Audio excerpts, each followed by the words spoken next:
All right, so we're going to be picking up with where we left off with oxygen not included. We have reached the third planet, and I am working on being able to find another planet so that we can start exploiting that one. Generally speaking, we've had some really rough couple of streams where, you know, one problem will show up one or the other. Like we had the radioactive planet, we had a bunch of heat problems. And then we also had the oil planet ran into a bunch of heat problems. It's just been kind of a cycle of one meltdown after another, but that is the nature of the game. Something gets out of balance, you don't notice it because it's only slightly out of balance until it escalates to a point that it's a real problem. And that's a lot of oxygen not included. Is going, oh, this is wrong, let me fix it. And you have to be careful because a lot of times, like, oh, it's too hot, let me just dump a bunch of cold in here. And then everything's too cold, and you go, wait, how do I make it hot again? That sometimes in your pivot to try and fix a problem, you make things worse. Apparently, there's been an update. Let's see. There have been significant changes to scanners and telescopes since the save file was created. Meteor showers have been disabled for 20 cycles to provide time to adapt. Please note that these changes will affect your existing colony. Automation is synced between all space scanners targeting the same object. Network quality is based on the total percentage of the sky covered. Industrial machinery no longer impacts network quality. Telescopes have a symmetrical scanning range. Obstructions block visibility from blocked tile out towards the edge of the scanning range. Okay, so I can't just make a direct slice up and down. Okay. That's gonna actually kind of hurt us in what we were actively setting up. Alright, so all you are running. Alright, so to pick up where we left off with this colony, we've got our main base here. Oxygen's all fine. It's, like, for the most part, it's perfectly fine and stable inside here. We have our oxygen production here is doing okay. This is our source of water / cooling for a lot of our base. This is just a giant reservoir of gas. We lost all our slicksters on the last stream. I think it got too cold and they died. I'm not really sure. I just turned around and they weren't there anymore. They also had a weird pathing thing where they were getting to the bottom part and then dying down there, which I didn't really understand what was happening. It was incredibly frustrating. They've got steam here, which is a slight addition to our water. We got our farm here, as well as our polluted water. We are actively working on getting this volcano sorted out. It's going to take some work. These two volcanoes we have tamed, so they do give us power. It's very unstable power, but it's power that doesn't cost me anything. And we are now finally working on getting the water out of our giant reservoir here very, very slowly. That'll probably be... We'll probably finish this run, win or lose, before this water's down, but at least we're pretending to make progress on that. And everyone knows pretending to make progress is basically the same thing as making progress. Our natural gas and our oil is doing good up here. We've got our airlocks up here. I am now taking our polluted oxygen and liquefying it into clean oxygen, and then putting the clean liquid oxygen here. Right now I'm just storing it. Eventually I will want to send it down here, but right now the air pressure is high enough it's not in my interest to do that. Because air pressure has been building up. And a big part of that is I'm pumping air out here, then I have a high pressure vent that I'm dumping the excess back out, which is why there's so much natural gas here right now. We've already got fixes in place for that that should work over time. Alright, so let's check out the oil planet. It's doing pretty good. We're dealing with a little bit of heat issues, but it's mostly solved now already. It's just kind of waiting for that solution to pan out. I went and I changed a lot of where our stuff flows around here, so that I've got cold water lines and all that kind of going through places. So it should mitigate a bunch of that. We do have this cooler set up. It works fine sometimes. Why aren't you powered? Oh, we're out of petroleum. I believe that's already being fixed. What is getting damaged here? The oil refinery is getting damaged. But it's only 70-something degrees. What?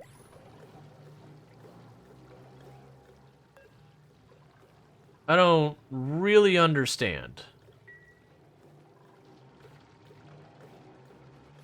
Water going in? You're right. Why is water going in? Alright, well let's... Yeah, it's focused on temperature. Why is water going in?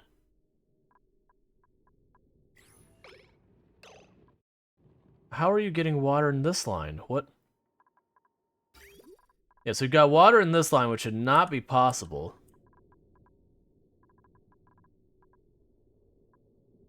There. That's our problem. Right now, let's disconnect it from here. That's not going to change anything because it's got a bunch of one-way pipes. Let's disconnect it from here.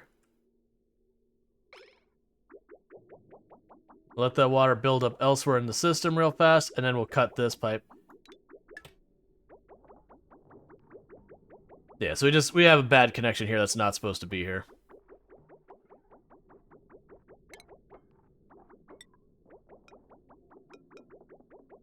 Which should be fixed with that.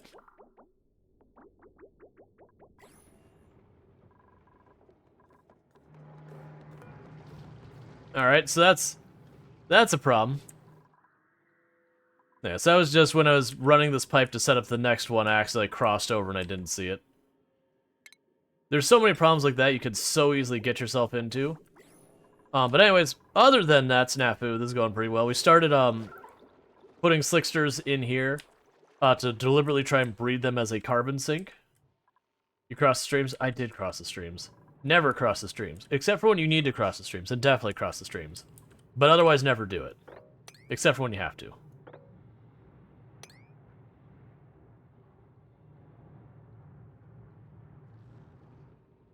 But yeah, so I'm cutting all this out, making it so that the carbon dioxide gets lower, and then we're basically just making a ridiculous amount of slicksters. I'm taking their eggs and then just dumping them out when there's too many.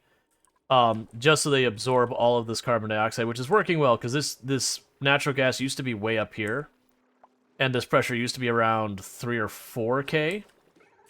So it is working. It's just taking its time, which is fine. I don't mind things taking time.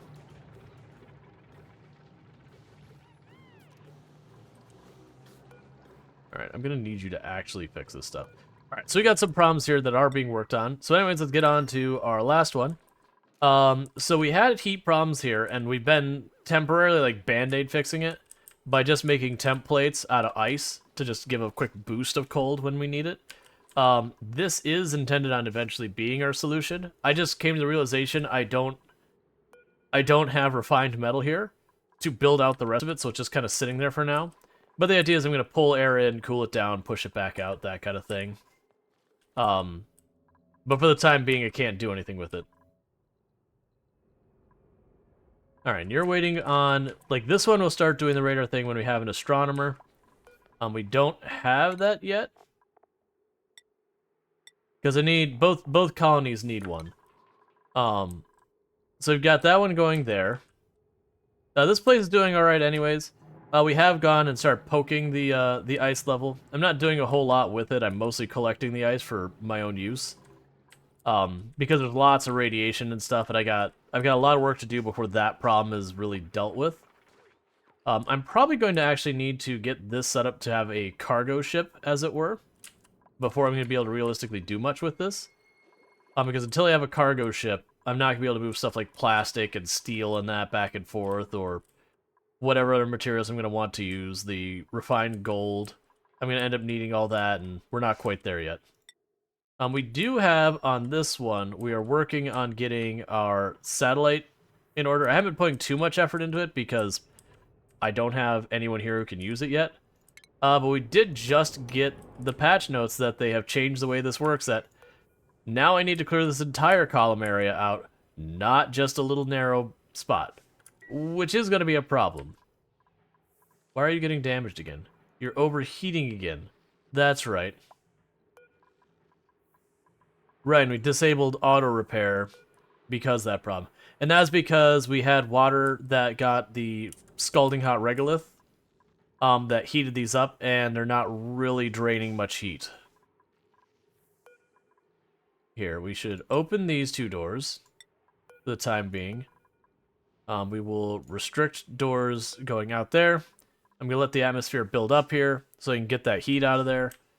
And that should fix it. So I already dealt with disabling the stuff there. Okay, so you did build the bridge. So we can go to our pipes.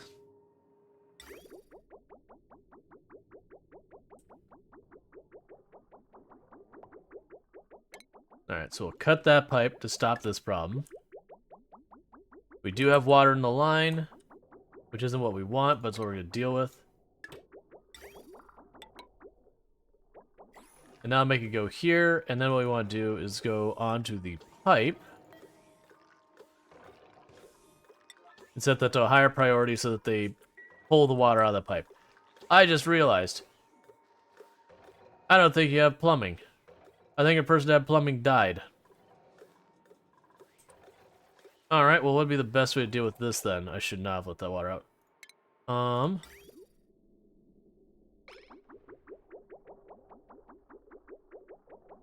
Where's the nearest water line? So you're a petroleum line, you're an oil line, you're a water line. I can just go like this. Let's be smart about this, cancel that. And put you here. It won't flow backwards because I have the one-ways here. It's a thing you end up having to do a lot in this game, is using the bridges to control the direction of water. So we have all this. So what I'm gonna do is I'm gonna have a one-way bridge. I'm gonna have a bridge here to make it only able to go that way. Pull the water out and then cut the line. They just gotta build that little bit of pipe and that should solve that problem. It might take it a moment to solve it. Wait a second. Yeah, it's this line. Okay.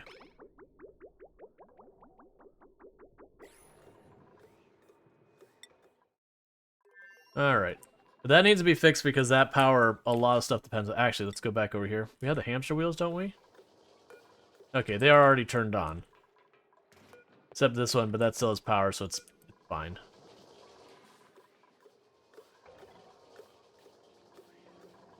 They should be able to build that. And then we can repair this.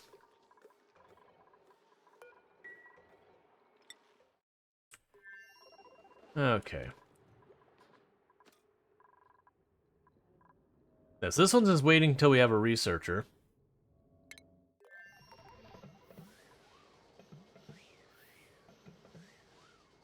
So the temperature of this should come down over time.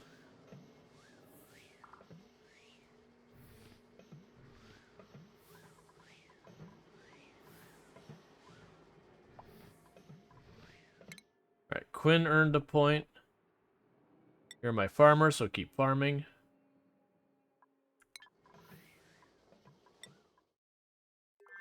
Okay. If we take a much better setup on my rooms, we can do stuff. I don't think there'd be an easy way for me to make a nature preserve here anymore. Not easily. Like, I might be able to take a room, make sand, well not sand, make some type of like dirt molten or whatever. Let it harden again. Like just, splash it down the room, let it cool off, harden to make, quote unquote natural floor. And then get a pip to drop stuff off in there, but that's a massive project. I already got enough massive projects going. Okay, so we did successfully make this a vacuum, which is something we've been waiting on. So I want to deconstruct these two. This is something I shouldn't be poking with, but I'm also curious and I want to poke with, so I'm going to poke with it. You know how that goes. They say don't play with fire, and you're like, but fire pretty. And then you get really badly burned, and you go, oh, that's why, I understand now. Okay. So temperatures are coming down just slowly. Once they're down enough, we'll repair the suits and all that and get that going.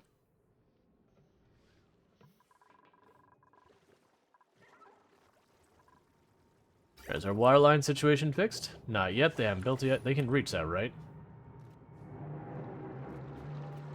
Yeah, it's 4 up. They should be able to reach that. Alright. Let's pick up the speed a little bit. Now things are a little sorted. Yeah, so they're building it right now.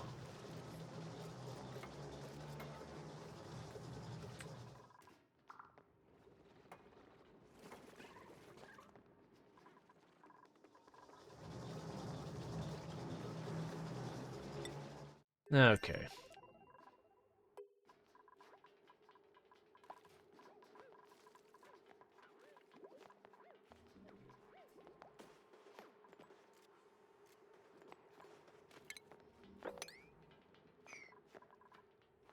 Yeah, so this whole area was way too hot. We put some insulation tiles down here to help combat it. It's not sorted yet, but we're getting there. We stopped mining this area over here for the time being. Just not worrying about it.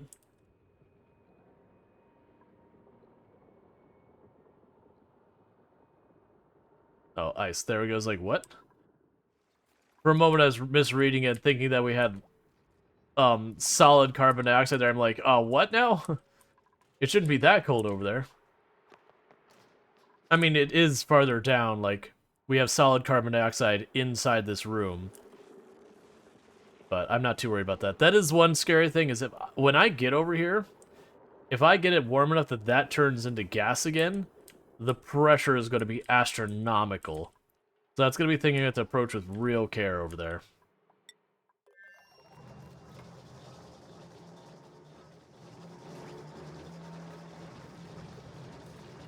I need you to finish that pipe, please. Illumination, that's because of the power problems. And the power is going to continue to be a problem until you get the petroleum back online.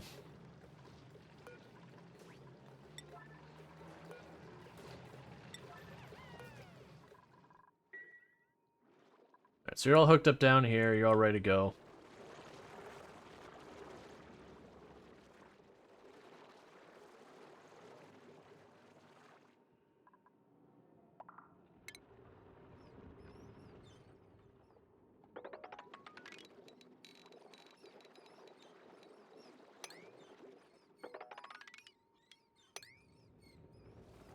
Okay, and then with that, that'll have it all drop down for the reservoir.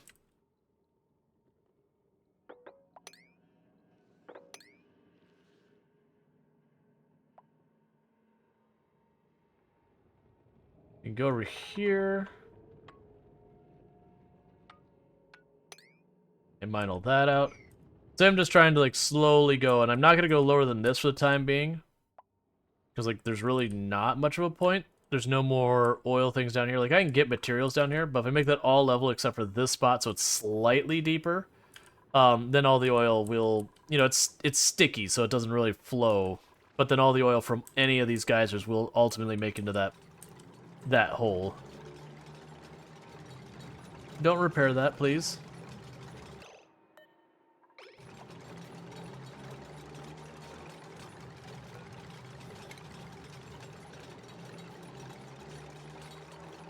I've disabled auto repair. Please stop.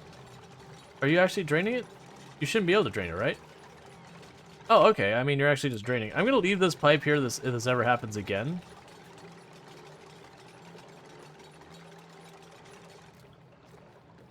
Alright, so enable auto repair. That's helpful. I was pretty sure I didn't have a person who could do that anymore because we took some bad deaths earlier. I'm going to cut that line. But then the idea is if this ever gets contaminated again, I could just reconnect that line to get water through. Or whatever. I mean, I've already built it. It's fine. It could just sit there. If I need to get rivet later, I get rivet later. Maybe go ahead and pull that down, and we'll just cut across here. Same deal.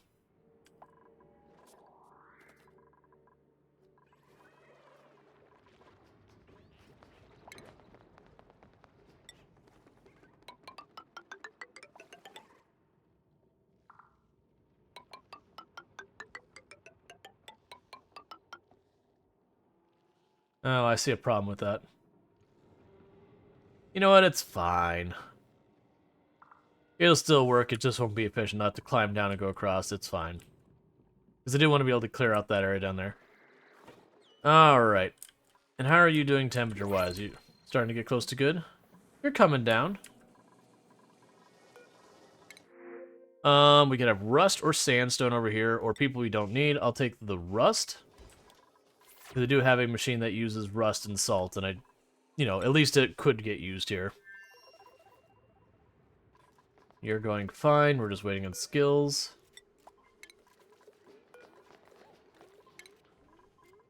I'm slowly converting this place to using the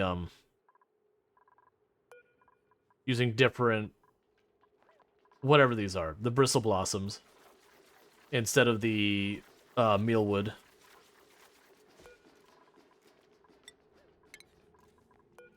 Alright, we just gotta wait for everything to go through. We had a pip early. Did we ever... I thought we had a pip in here and it just... I don't see it though, so it must have died.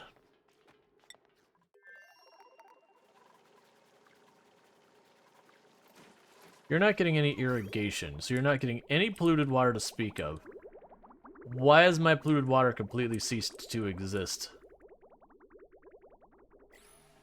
I mean, it won't stop existing very long because I've got a giant pool of it here. But we'll get there.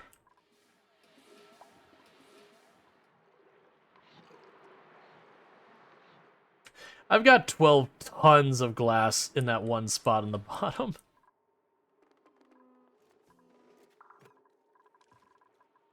Alright, it does feel like down the road what I ought to do is where I have all these different power places all over the place, just have like a power location with a giant battery bank and then just take the power we need. We haven't set up anything like that. I'm definitely not like an expert in the game at all. So just figuring out as we go, kind of dealing with it.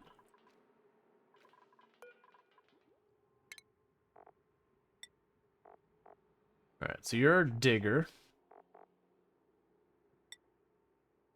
You'll probably have to do with hazardous stuff because the radiation things later.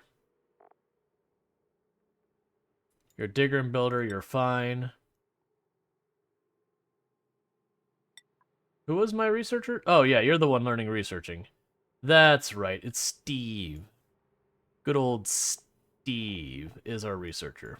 So we're just waiting for Steve to level up so I can get him on astronomy so he can start putting that to use. Looking for new stuff. The big one's going to be this one because now I have to be able to protect that. What's your overheat temperature? 131? Okay, so you're probably good to start repairing these now. Get those back online.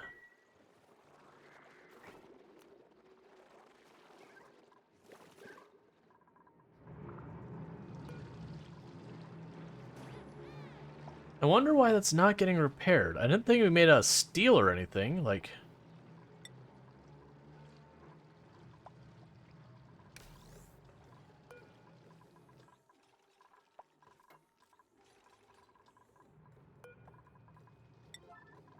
I'm gonna bump up its priority. I need to get that going, because right now, we got people stuck doing the hamster wheel. I might actually... There. It's now like actually just... Okay. Now make it 8. Alright, so with that, the next time someone runs down here and does the wheel, they should be able to get the oil online. The moment they get the... Wait, I'm out of oil. Because you have no power. Okay, that should fix itself, because once they start running in the wheel, that should bring oil into the pipe. That oil into the pipe should then go to the next spot. Make sure that's actually true. So you are wired into all of this. You're wired into all of this. Oh, right. That's disconnected so it wouldn't overload the power. That is going to be a bit more tricky now. So reconnect that. And cancel that build. Disconnect. I can't disconnect this, can I? That's fine. I can disconnect it like that. Because these are extremely power hungry. I just need this to run long enough to get oil into the system.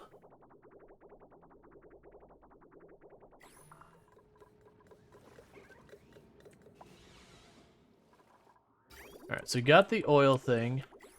Right, it turns off when it doesn't detect oil above it. So it shouldn't be able to get water normally.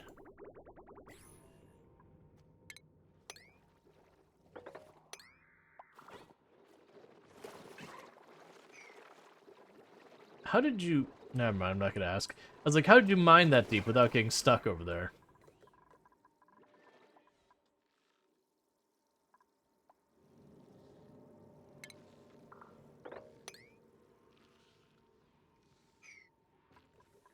Okay.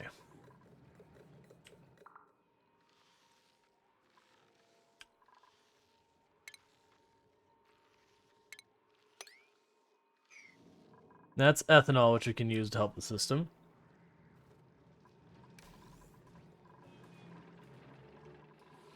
All right.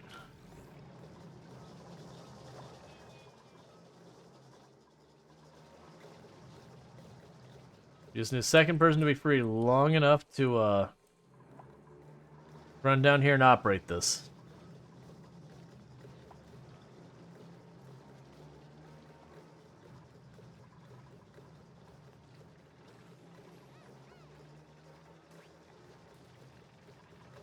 What are you working on? You're still building stuff. All right, we're gonna do it like this. You're a priority. You're a priority.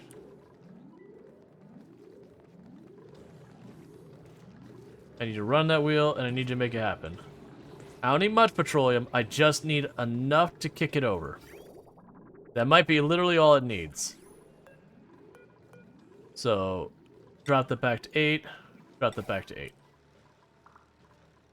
There we go. That should be just about all it needs. It just needs enough petroleum to run for a little while now. And running the refinery is highest requirement, because this is going to slowly drain.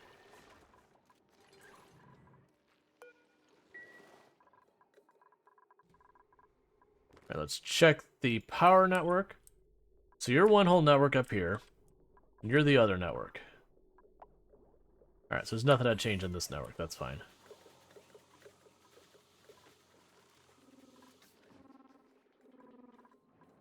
Okay, so that's probably going to fix that.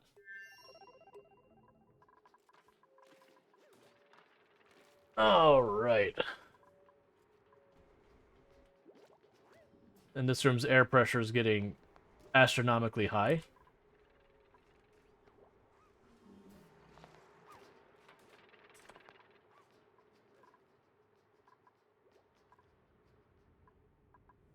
Alright.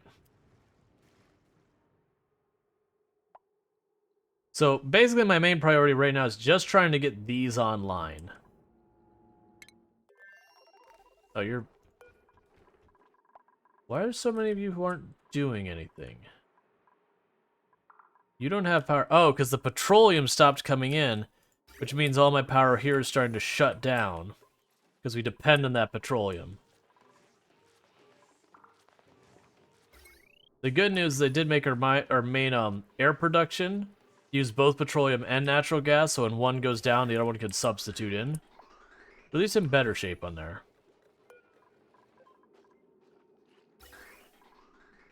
And hydrogen is actually in a surplus. That I like seeing. Oh, right. It's inside the room was like, holy crap, 16 kilograms. I'm like, oh, right. Yeah, that's fine.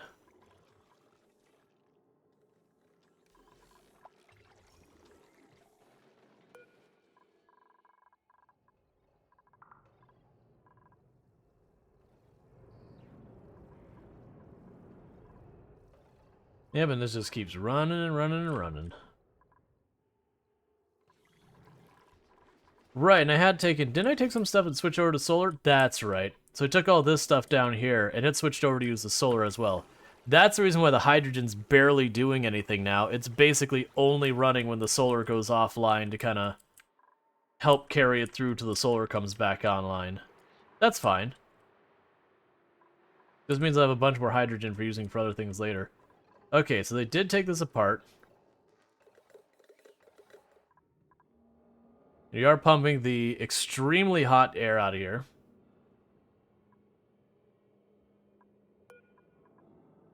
Okay, deconstruct this. And mine that piece of gold. And I want to make that steel. The purpose to get these tiles to be really cold.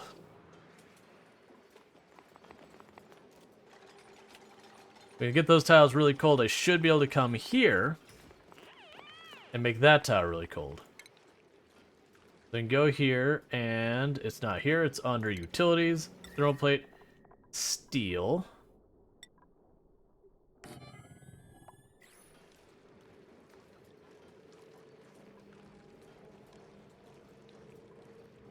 And then that should be fine once we do that.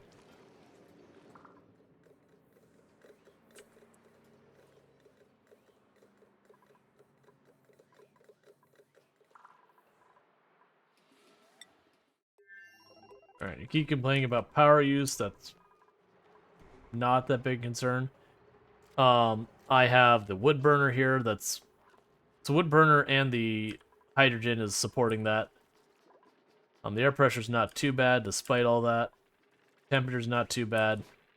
Like, I'll end up needing to go through and do some more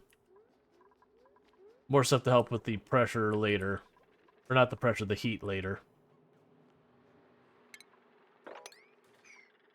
Not quite there yet, though.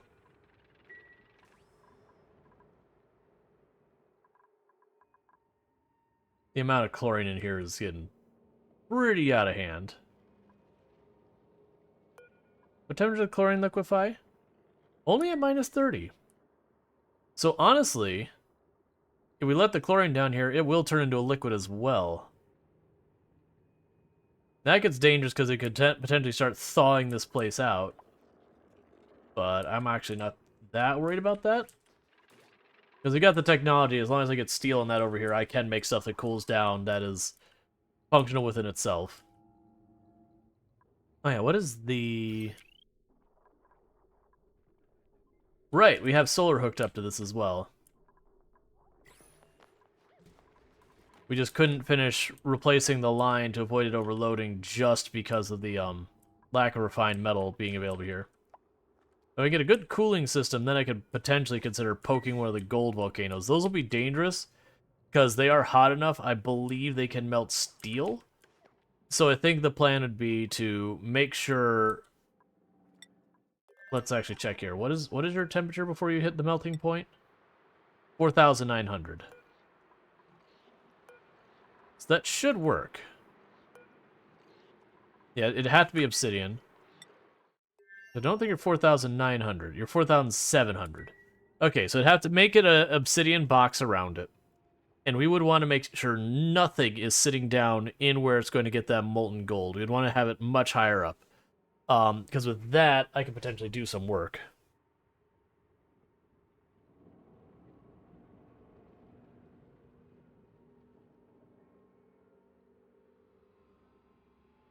Which will be interesting, because the thing we're going to have to do is just leave it keep running the whole time until such time that, you know, it goes dormant and then all the steam turns back into water. And then at that point, I'd be able to open the doors, run in, grab the gold, close the doors, and do that. That'll be tricky. I'll have to set up a really good airlock. Just to make sure, because I do not want to let that kind of heat out. I got one over here, and I got another over there. One of the other things that's concerning is they're making this room bigger over time. Yeah, they've taken almost all the uranium ore here. What about putting an auto sweeper in there to pick up the gold? I don't actually know what the threshold for heat is for the auto sweeper. That's a concern, is if the auto sweeper go in there and immediately start melting because the gold is so incredibly hot. Because 4,000 is on the extremes that even the insulated block, it's like really close to its limit. Alright, look, I do need you to get this running. If you do not mind. You don't have more oil, that's the problem. Right, you're not going to get more oil for a little while either. So that's just going to have to sit there and wait. Disabled due to automation grid. Why are you disabled due to automation grid?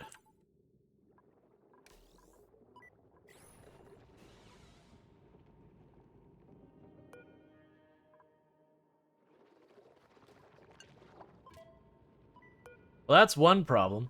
So I only want to disable... Basically, I want them to turn off if the oil level gets high enough that it's starting to potentially threaten the slicksters and all that. At that point, I've got so much oil, I don't need them running.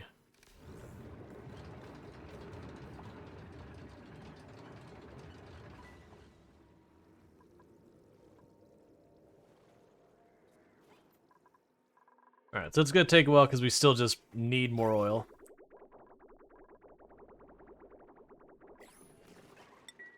That's going to cause stuff to break down on this place because we depend on that oil for a couple of things. So we're not making a bunch of our materials and all that, but that's okay for right now.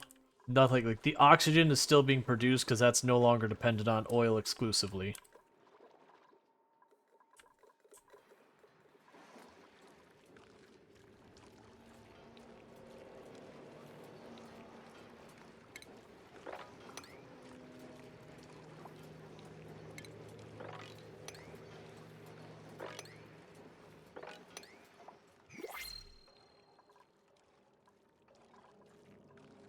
All right.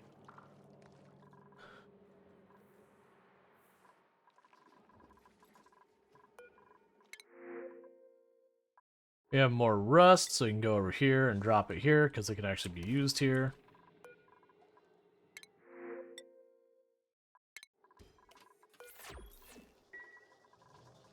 All right. So we still have repair errands for both of those.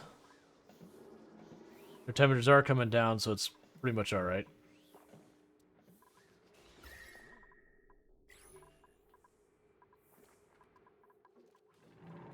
And all the problems we're running into are mostly around power.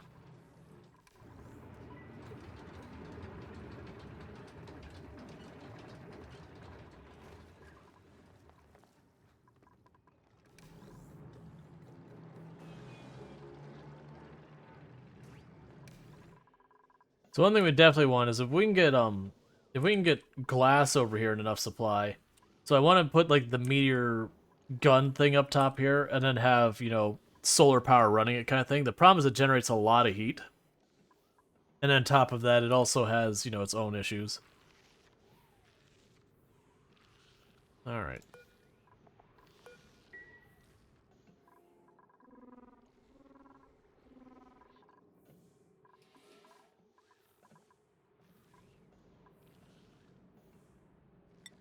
Yeah, so a lot of this is kind of just waiting on skills and other things to get done. We are successfully starting to cool all this stuff down.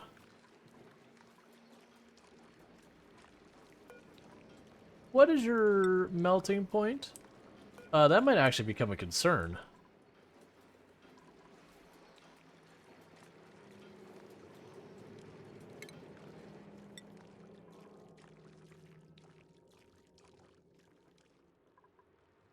Because those are getting really hot, and it is putting that heat into that conductive wire. So it's getting way up there. We'll see. I don't think we're gonna get to that point, but that's all right. I'm gonna have to have something that's got a lot of volume for them to bleed that heat off into. I can't just dump water into it though, because the steam will just cause an immense amount of pressure. Now, it could be if I put just the tiniest bit of water in there, that could potentially work. That is playing a dangerous game, though.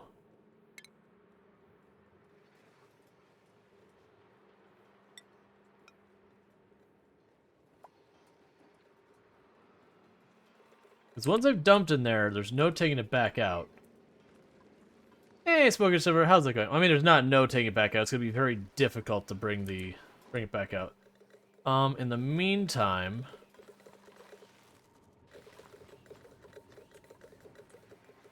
So one thing I'll do is if I'm going to do the steam thing, I need to not have those making vacuums. Alright, yeah, I'm going to mess with this. We want to be very careful about the volume. That's the reason I'm going to do that versus just taking some random pipe and dumping water out. Because I could do that pretty easily, just take this pipe up here. Just putting a spot for it to, drain stuff.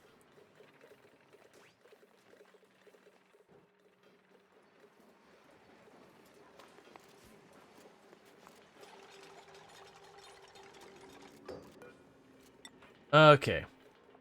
So, we will go...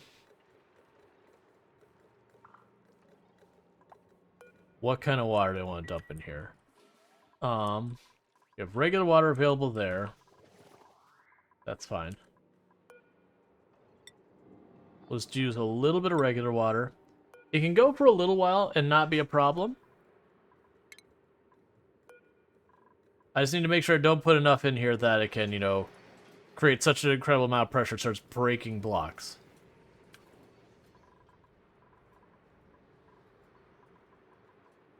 But that should help alleviate a lot of heat because it goes into steam, it condensates and drops, it goes to steam, condensates and drops. It goes pretty well with that kind of stuff.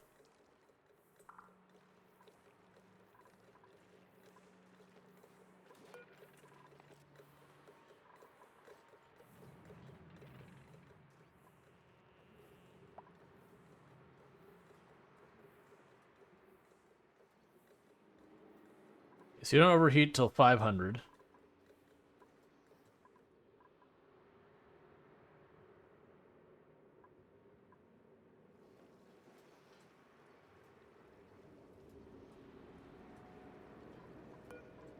I'll do one more bottle that will turn off because I'm not trying to make a whole lot happen here. Okay. So turn that off. Oh, it didn't finish. Okay, that's on me. We'll disable auto bottle. And I need to turn that building off.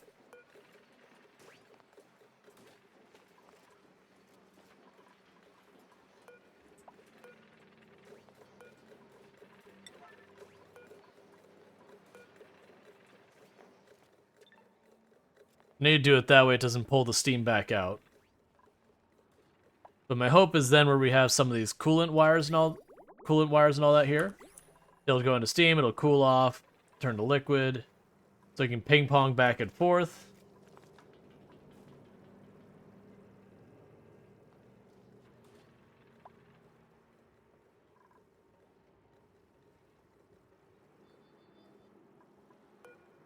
Yeah, we'll just disable that. That's probably enough in there already. And honestly, that door's no longer in use.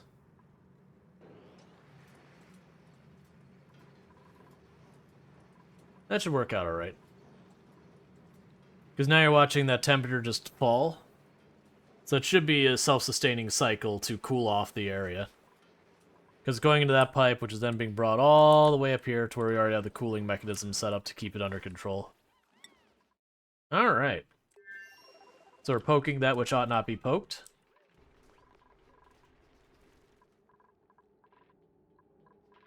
Alright, has anyone gained any skills in a while? Astronomy go. You can finally do it. Steve, astronomy go. Cool.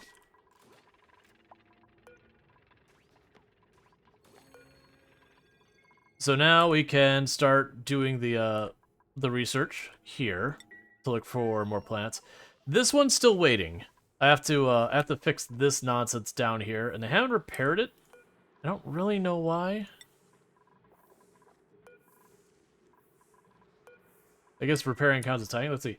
Let's see. Nice to take a break. I wish it was just outside with my cat.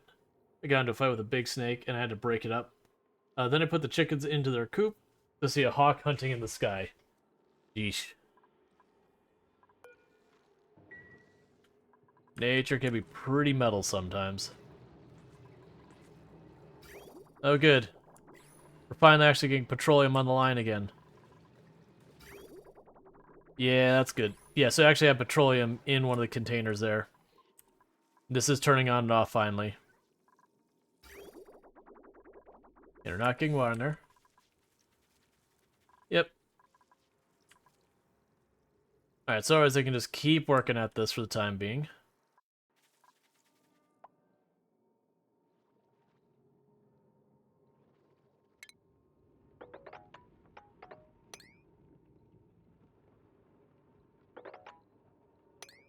I don't think this is reachable yet. I'm gonna go ahead and flag it for that. But the hawk takes the snake. If only the hawks and that were that cooperative.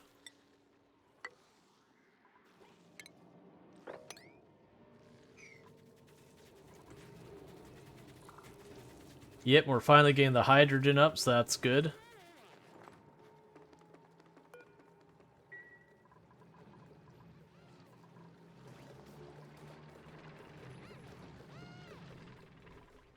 Alright.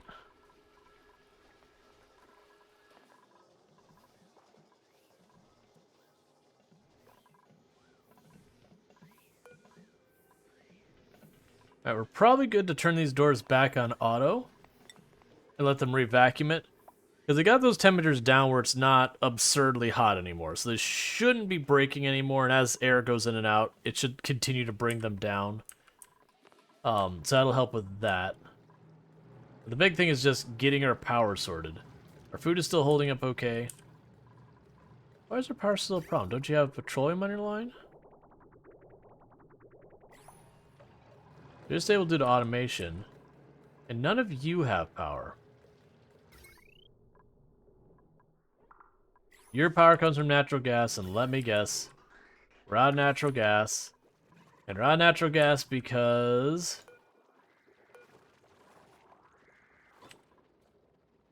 Oh, because they're having the genuinely kind of good problem of not having enough air pressure here. So that should fix that. We can pull the air, and then this should start pulling natural gas in pretty soon. If you only could speak hawk and snake. Well, you only have to speak the hawk. You don't have to worry about the snake. The hawk will take care of the snake. So I've already cut the amount of language you have to learn in half. You're welcome. Sorry.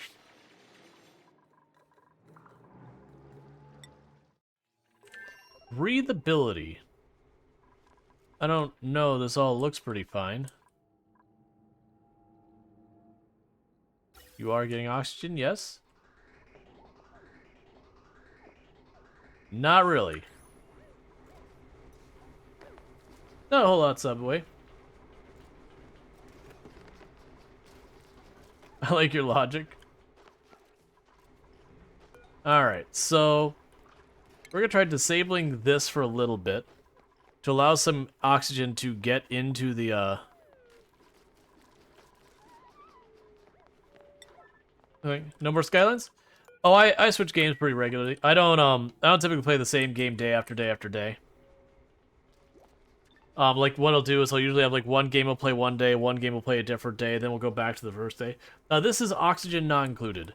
It is a kind of a settlement builder, colony builder style game, but it's about like balancing a whole bunch of stuff that's always throwing things off. So it's like your area gets too hot, so you make a thing that makes it colder, but the thing that makes it colder has a byproduct of it requires more power. So you make more power, which has another resource you need, which has a byproduct of this. So it's kind of juggling all these things as you play the game where one concern kind of goes. So like, for example, I have my oxygen. I've got this area is really easy to breathe. This area is okay. This is unbreathable. We have like our power running through the base. We have the temperature that we're dealing with, so it's like really hot here. It's a bit warm there. It's a vacuum, so there is no temperature. It's super cold down here. So you're kind of juggling all these different concerns and trying to progress the game. It does have an end game where you eventually do a thing. I can't remember if it's like you teleport your person away or whatever, but the point ends up being it's to progress stuff. Which what we're finally doing is we finally got where we're starting to chart out more space. I think we're charting from this one. Yeah, so that's where we're looking. They're trying to find our next location we can go to, kind of thing. And then we'll try and get our rocket to the next location. It'll seem like it's way too complicated if you're looking at this point, because this has been many streams we've been working on this thing. Versus when you're playing the game normally, you kind of get introduced to one thing, then the next thing, then the next thing, little by little.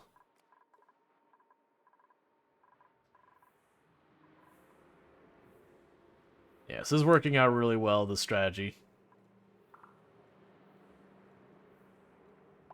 You sort of think of it as like RimWorld, but science and not as dark. Yeah, there's a certain amount, like in the settlement building style of it. There is technically combat, but it's just you killing animals for meat. There's not like real proper combat that I've run into. I think there are animals that will hurt you and everything. Like we go here. There's the bees. The bees who take nuclear material and turn it into enriched nuclear material.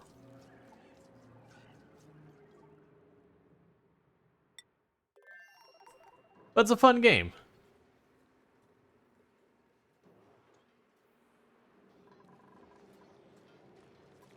And even though I really shouldn't be messing with this down here, I am. Because I believe I can make this do that.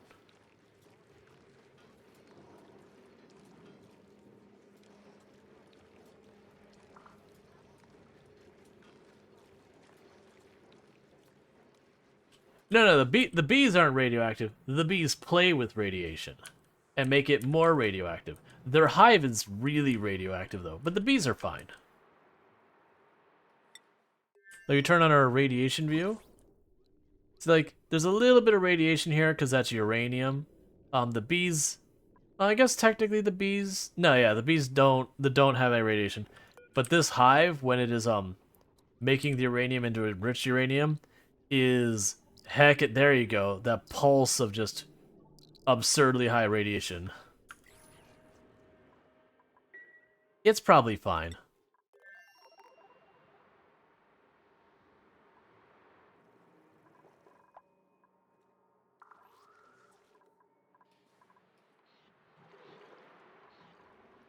Yeah, I'm starting to work on trying to get that volcano up and running still. Alright.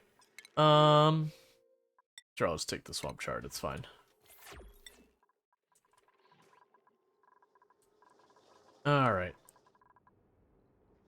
Okay, so I finally got that repaired, the doors are fine. So we'll allow them to go back outside again and start clearing the air so we can get this going. Radiation, isn't that a new Mountain Dew flavor? No, that's the same old one. It's been around for a while. It is one of those ones you can only get at Taco Bell. Like you can't get it just anywhere.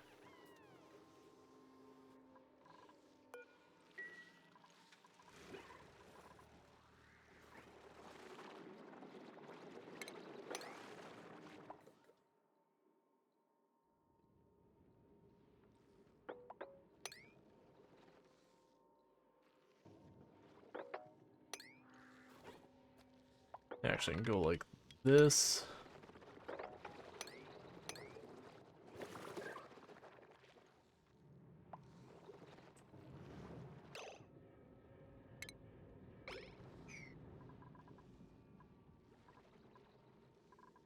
Ultimately, I probably want to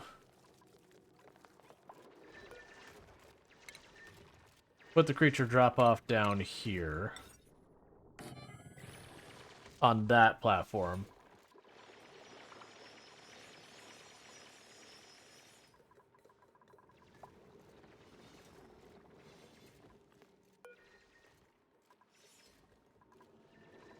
Deconstruct that one.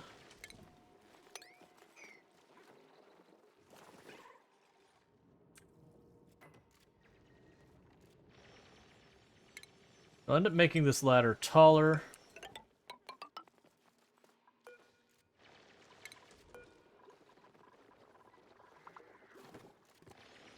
Actually, probably to here. Because I'll do mesh tiles the whole way across here.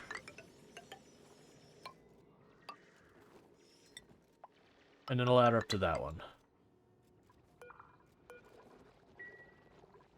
And I'll give the slicksters a pretty good area to go. Their private driveway, you live in rural, not so many drivers, though. Let's see, you live close to the highway, but not gonna mess with a pissed off 4-foot snake. Yep.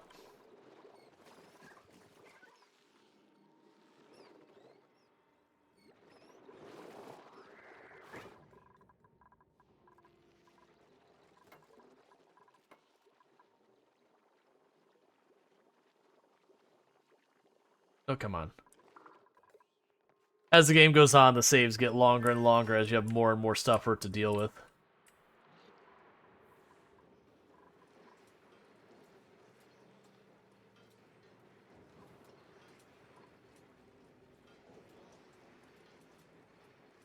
Yep, just... This is super duper hot over here, so it turns the water into steam. The steam comes up here. I've got this pipe with effectively coolant inside of it. So what ends up happening is that cools it off and it just rains back down. Then it gets back over here, turns to steam. You get the idea. And that was the whole plan, is this should, over time, cool off this whole area. And it'll eventually bring the temperatures of all of this down. And then the hope would be Then I can put another tile here to start cooling that steam off. I'm concerned that once I do that, really bad things are going to happen. But we'll figure it out. Hey, Strider, how's it going? Let's have Roll Silky voice to calm my nerves. Aw. Glad it helps.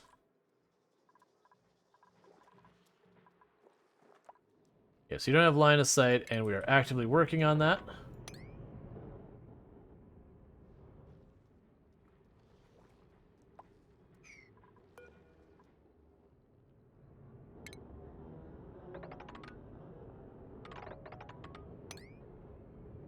Mind that first.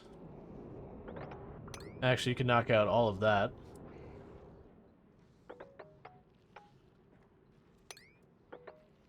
You can knock out that. Alright, I want to keep having them work on that. Instead of cooling that steam, why not send it through the turbine? I need to build a turbine. That's all. I just have, like, a... Here, where we go. Like, it wasn't I designed it to go out of my way to cool it. Like, I don't have a place to really put a turbine up here, not unless I carve over there and do one. It was just genuinely, I have, like, one thing of wire there. I'm not really worried about, like, I don't want to put any real pressure. It's just to tinker with this. If it did reach a point that is like, okay, I can sustain this forever. Yeah, the pressure down here is high. But my hope is that we'd be able to just fool around. Like, this is entirely to tinker. I'm ready to slap some doors on and pretend it doesn't exist. This is me messing with things just out of curiosity.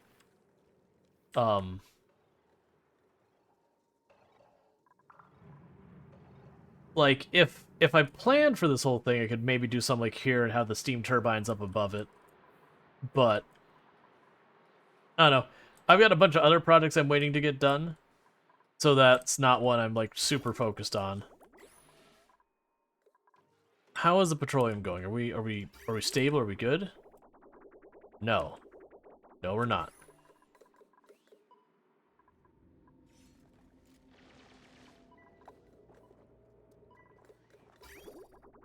You have empty pipes with no water in them. Why do you not have water getting through here?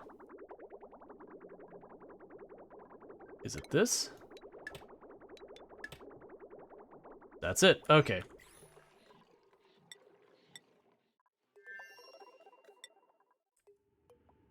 The amount you have to fuss with the pipes just to get them to cooperate is pretty annoying at times. And again, they don't simulate, like, actual physics and everything. But there's times where, like, okay, I've disconnected this pipe. In theory, it's capped off. You don't, like, in real life, you don't do anything like that. The pipe would fill up with water, it would back up, and it'd go down the other route.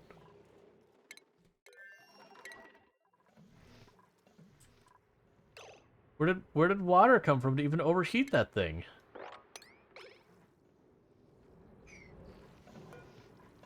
Disable auto repair. That's gonna be hard to cool off.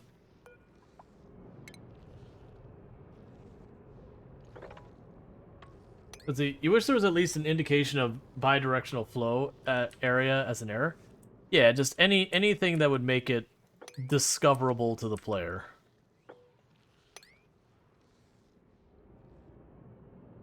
Do you really want that much realism in the game?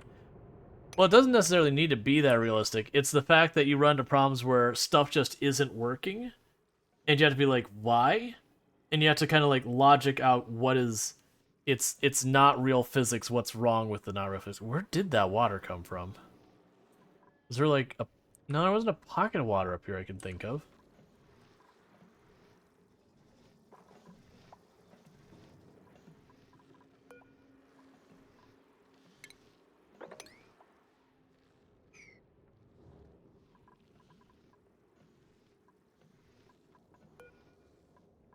Not entirely sure how we get this spot up. Actually. Some ice that melted? I would be surprised if there's ice up here that like, to melt. It's very hot up here.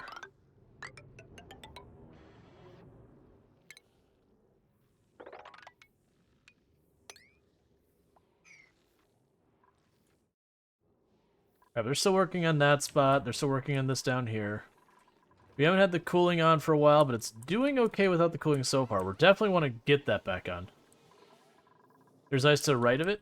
Yeah, there's ice way over here. But I would be surprised we had ice here. That's only surviving because it's in a vacuum.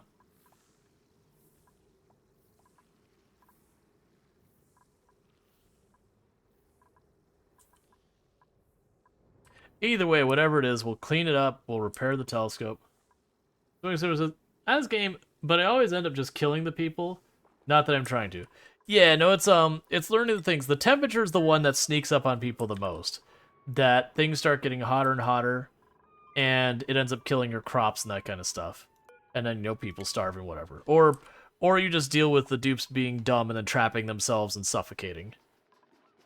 It is the thing that you have to be like very deliberate in a lot of what you're doing to be able to have them survive for any length of time.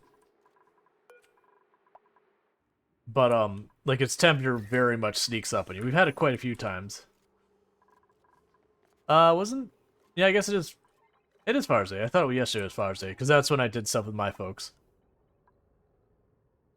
Yeah, happy Father's Day to all of the fathers out there.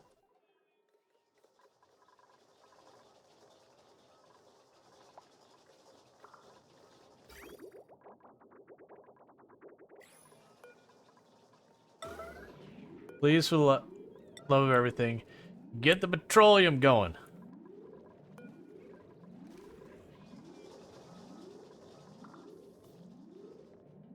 Top priority means I want you down here, making petroleum. I don't see you making petroleum. You. One of you somewhere. Harold is trying real hard to cover for all of you right now. And I'm going to need you to get down here and get some petroleum. Because once we get this sustained, we should be fine.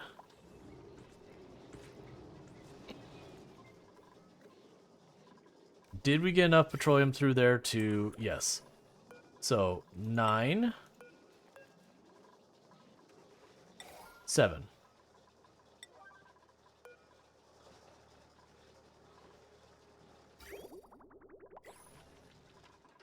Where did you go?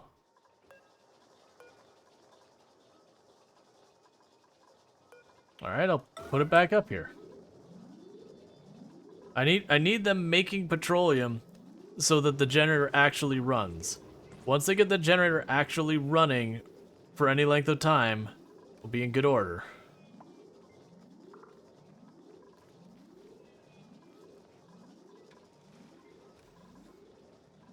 Because it can charge up the batteries and they won't run the wheels the whole time.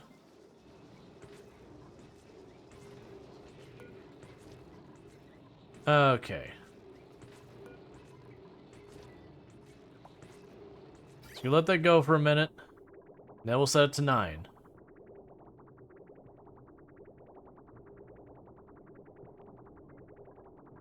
Okay. So now you're 9. Thank you.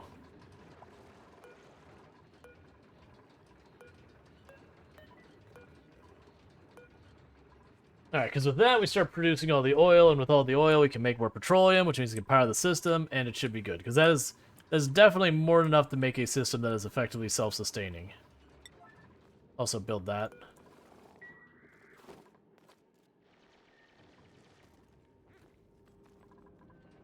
Alright.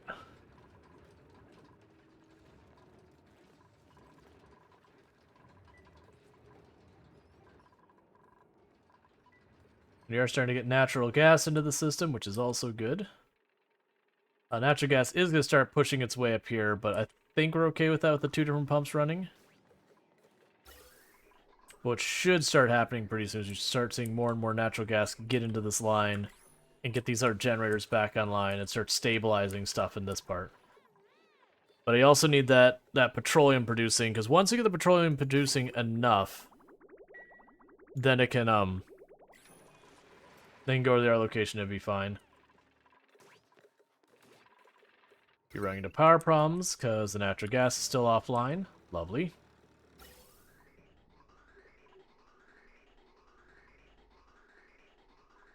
Yeah, but we are getting bits of natural gas in here. That should help.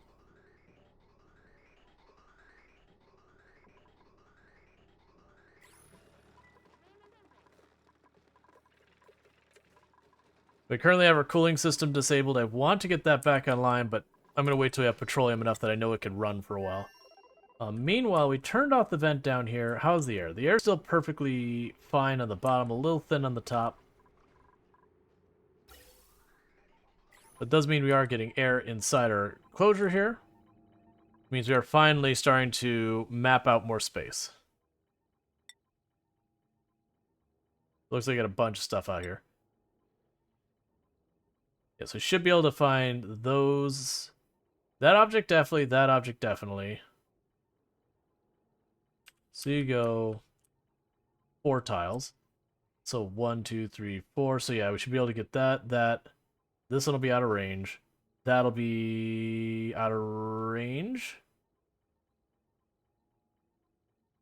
It's hard to tell. We'll discover more things. And then one would assume we'd go there and we build telescopes to discover more things, to get more materials. Alright.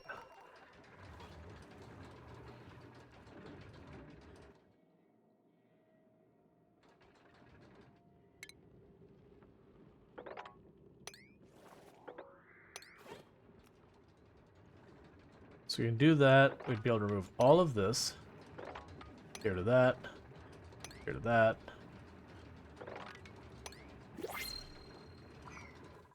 Alright. And what do we got now? Blueprints. Barbecue. Perfect. Okay. Alright, just a second. I'm going to have to step away to use the restroom real fast. But thanks so much for everyone who's been tuning in. I do hope you've been enjoying the stream so far.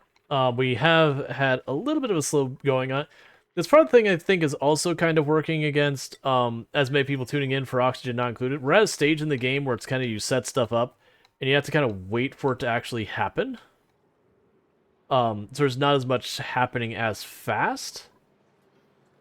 And that problem is a thing that happens a lot of city builders, settlement builders, those kind of games. There's a lot of them that are very hard to play on Twitch just by the nature of they end up being things that there's too much downtime. Like that's the what was the one was it Farthest Frontier? That was like a really cool game where you could like level the terrain slowly by having your people do this stuff, and it was really snazzy for that end, but for streaming it was extremely slow. Like you'd take the time as a player, I felt the pacing was fine.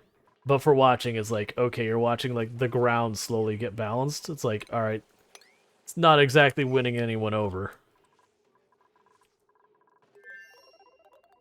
Because like a lot of this is setting up a system that would slowly correct the temperature and then just letting it go through its paces while you have them work on other projects. Like this, we're like slowly pumping the water out of here.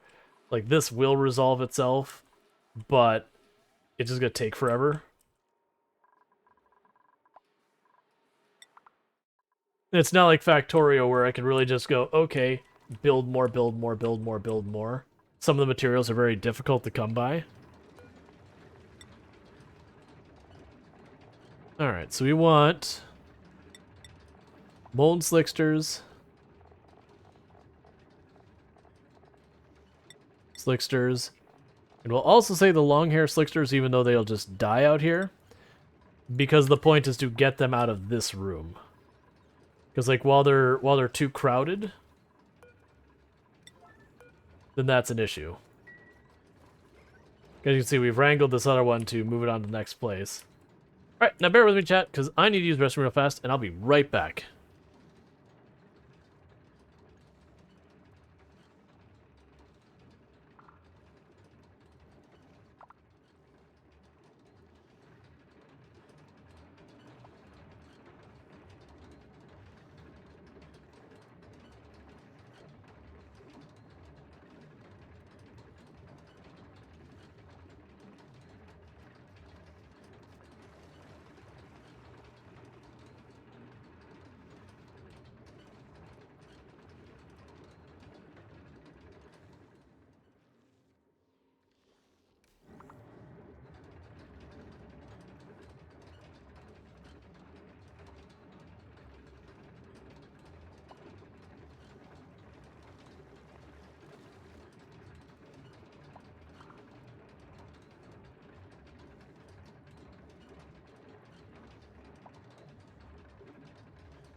Did we poke the magma again? I did not watch the last few Oni streams. We are actively poking at the magma right now. I'm just trying to bring the temperature of the stuff down here down more. I mean, honestly, we already have steam going on.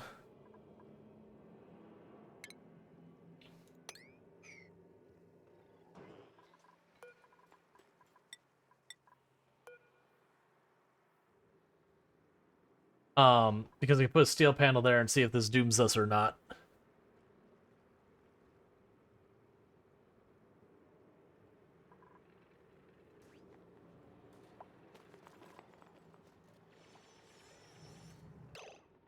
Okay, now utilities. It needs to be steel.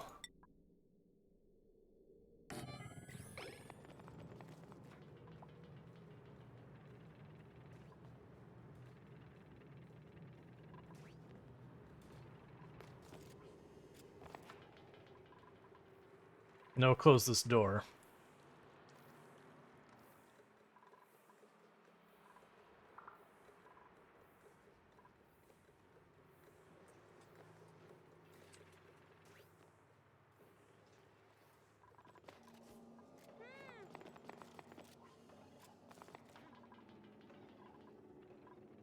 Alright, so I want to get that built.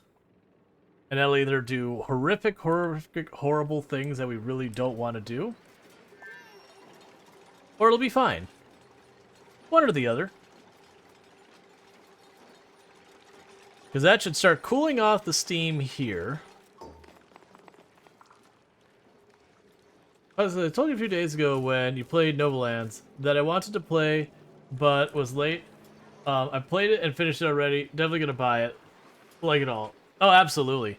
The game that I was most impressed with that we played a game yesterday called Little Guardsman. That one was good. Alright, so disable those doors. This is the hotbox. Bad things happen here. Oh, liquid copper. A Little Guardsman. And is it low just for you, or are other people having the volume lower, like it's hard to hear kind of thing? Just so I know if I need to adjust anything on my end. On Steam, yeah, it's only a demo. But it was extremely good to the point that the moment the full game drops, I'm absolutely picking it up and playing it on the channel. Pretty much everyone seemed to be having a really good time with it. It's like Papers, Please meets Disenchantment meets like a really weird fever dream. In a good way.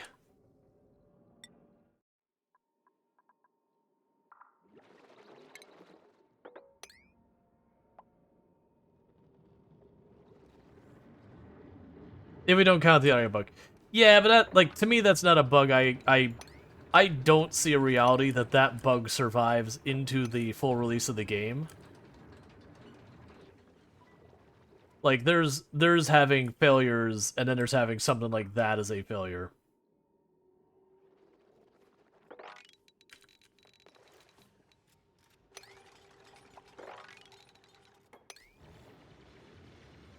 Don't trap yourself.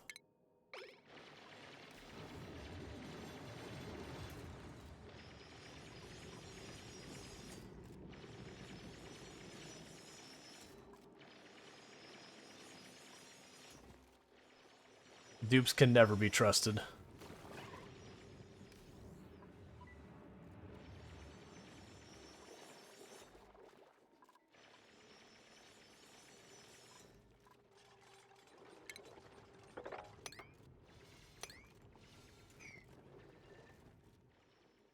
Alright. Yeah, no, I gotcha. Yeah, no, what Bentley's talking about is there's one bug with Little Guardsman. Little, it's ILI. Guardsman was the sound settings in the game do nothing. So you turn all sound settings to nothing, and it just plays normally. You turn them all the way up to max, it plays the exact same volume. I'm like, okay. It's very clearly a bug. But it required me to go into, like, Windows to adjust the volume for it independently, which was a bit annoying. Which is funny, because when I ran into that, I was like, alright, I don't know if I want to deal with it. I'm glad I still went forward with it, because it was really good. But often those are the kind of things that like I run into. I'm like, you know what? I don't feel like dealing with that. We've had a few games that we played that the game itself was pretty good, but had some pretty rough bugs right in the get-go. Like, we had a sponsored game on the channel that straight up I had to go into registry to delete save information. Yep.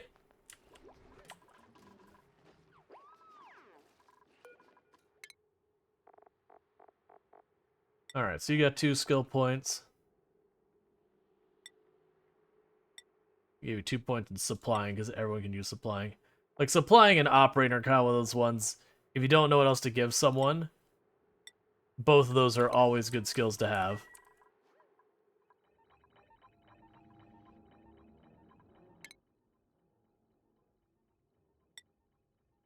We found forested ore field, an ore field that you can get carbon dioxide, indigenous rock, and aluminum ore. Ours requires a rocket equipped with a drill cone.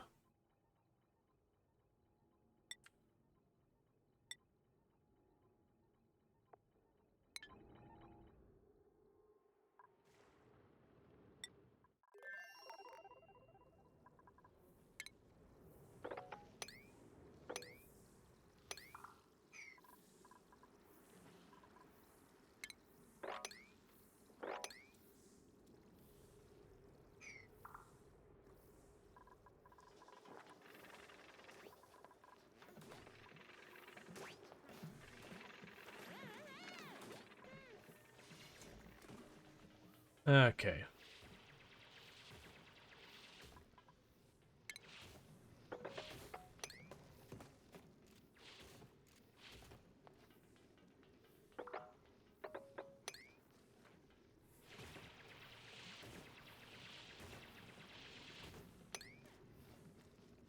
They're doing our best to try and get all of this out of here. Because it's almost fully cleared.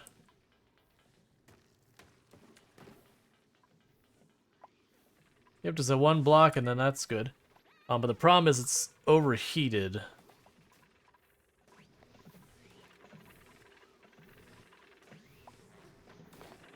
So carbon dioxide next to it is extremely hot. That should solve itself over time. How are we doing? Okay, so our oil tanks are almost full.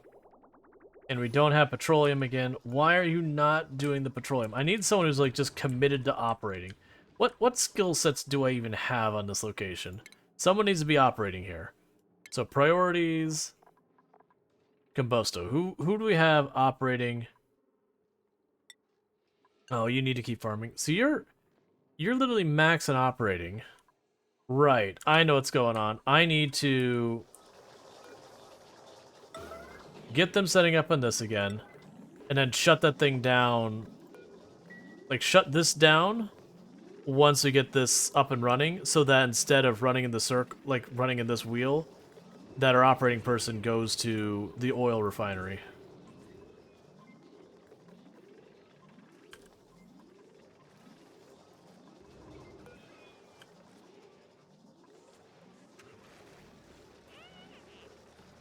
Okay. So that drops down to a 7.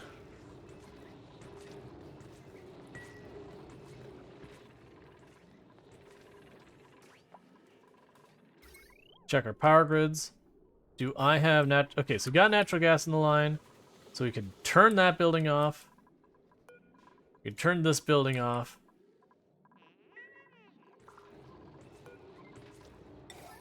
And turn that to 9. So what that should do now is our operating person should prioritize running this whenever possible.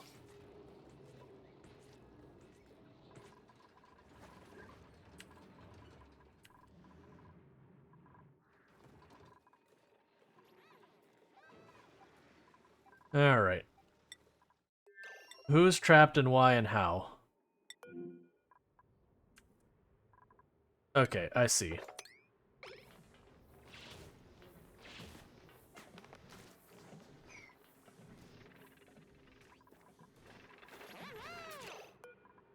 Disable auto repair. Where's the water coming from and why is no one cleaning it? Well, now it's becoming steam and dropping back down. We haven't had new things pop here.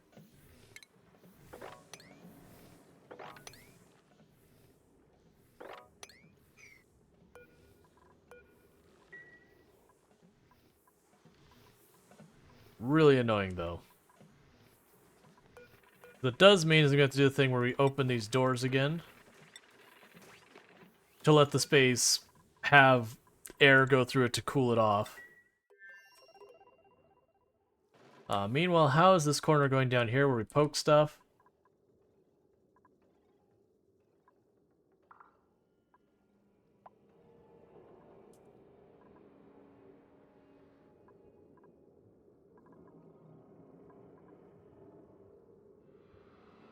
Well, temperatures are coming down, but more concerning, we have turned, apparently we had salt here, we've turned to liquid form. We have copper here that's turned into liquid form. So that's getting dangerously hot in there, which is why we restricted the doors and we have that all turned off. Because over here, it's hot. Luckily, this whole thing is, for the most part, already surrounded with temp plates.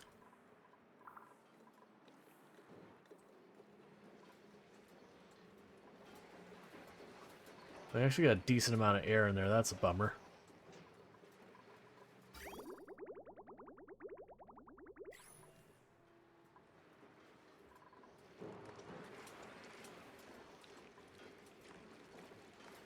The real question is when that starts liquefying, what happens?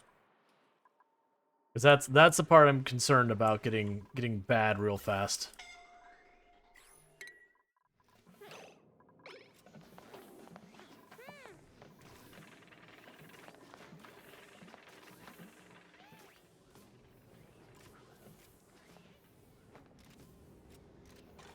Fine. Can the lava rise? No. It's not like real life where there's a pressure underneath pushing it up. It's just like a pool.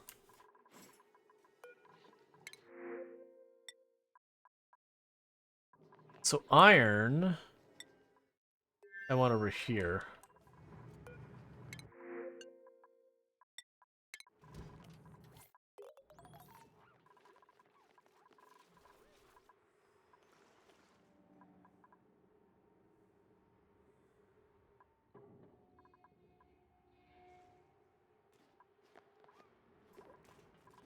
And all this is going fine. Got more than enough water here. We're like really stable here. It's this is the one that needs the most help right now, is this location.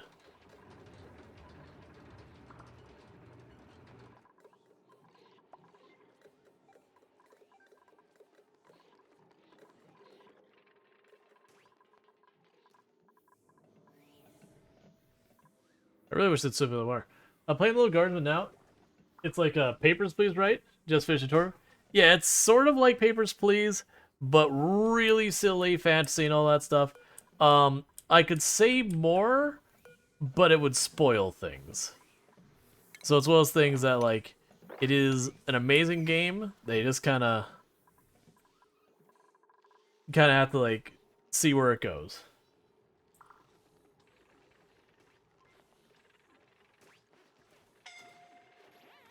Oh yeah, no, I wouldn't spoil it. Even if you said you were okay with it, I'm sure there'd be others who wouldn't be okay with it. Others who wouldn't want to be spoiled. So yeah, we'd focus on just doing that. Alright. So we've got the water there is doing fine. Continue to move a lot of the water out here.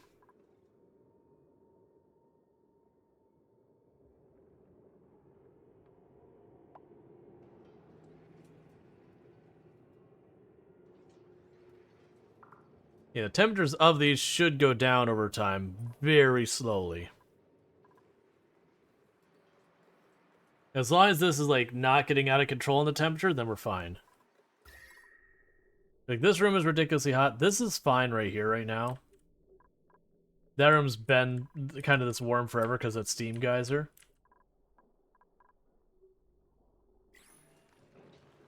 Yes, this will cool off a little bit, then it'll warm back up again.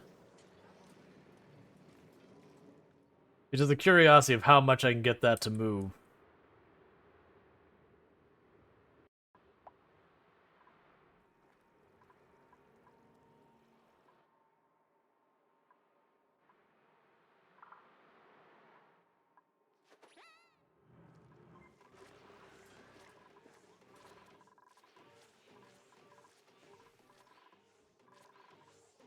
So all our natural gas stuff is running. Our petroleum stuff is not running yet.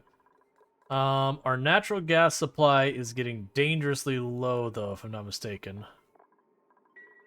Yeah, our natural gas is going to shut down soon. I've been leaning on it way too hard while trying to get the petroleum back online over here.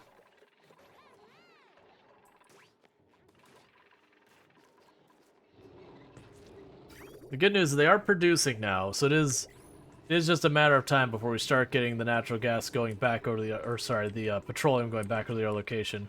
Because they have logic on here that it waits till it's a certain amount full before it starts dumping it all over there, just so we don't shut down this side.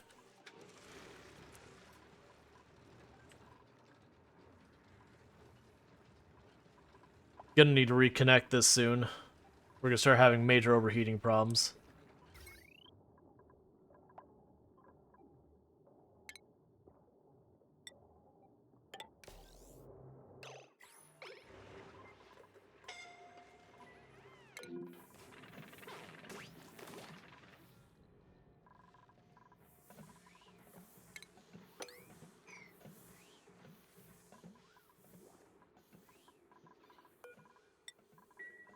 Alright, so working on that. It's gonna take a while to cool off.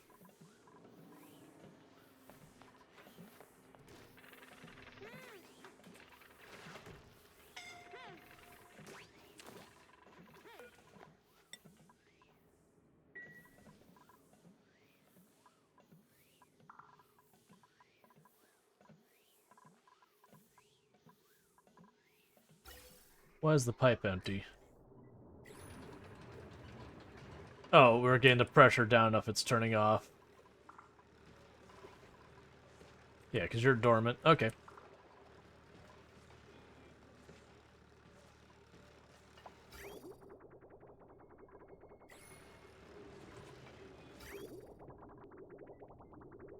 Yeah, I need to continue running that petroleum thing, like, all day, every day.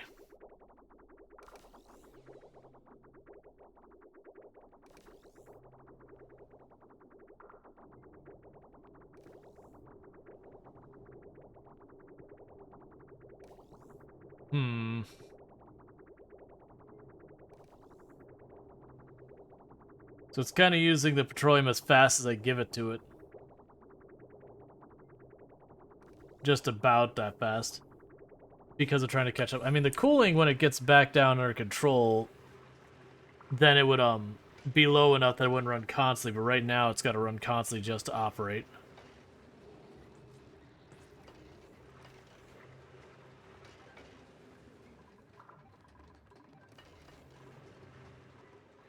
You're shutting off because of heat? You're shutting off because of heat.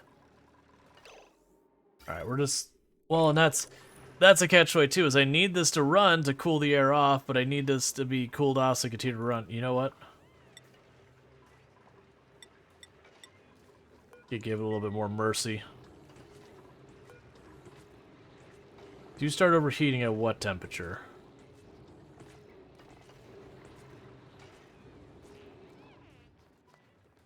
167.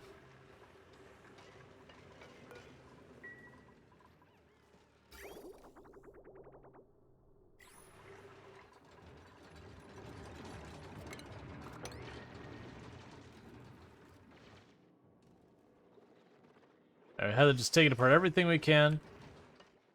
Making the big reservoir bigger.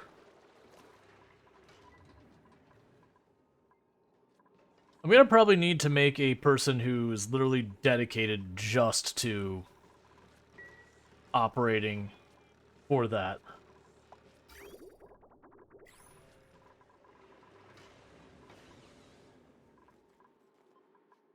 Yep, and we're back offline.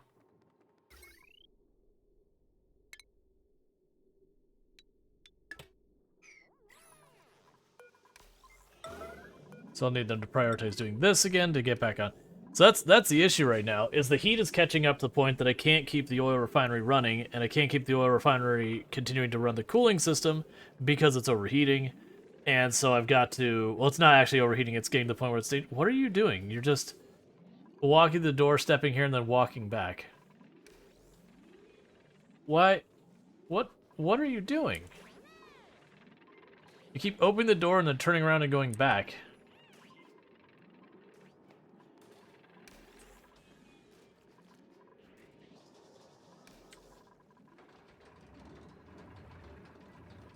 I literally have those both yellow alert. Why are you not... Why are you doing other things? Alright.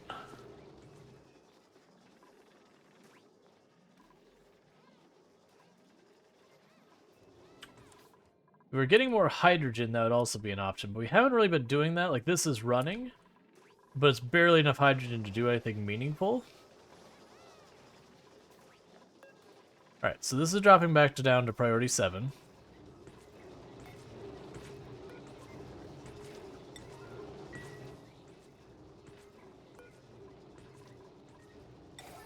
You're priority 9.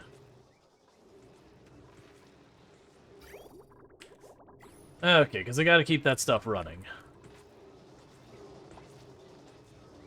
And there's no, like, meaningful ice I could grab to make, like, an ice plate here to cool things off or whatever.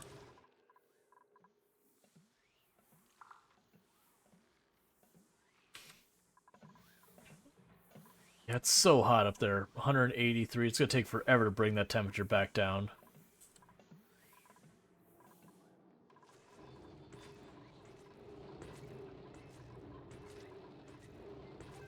And I don't have glass at this location, I don't believe, because if I have glass... 10 kilograms, which is basically nothing.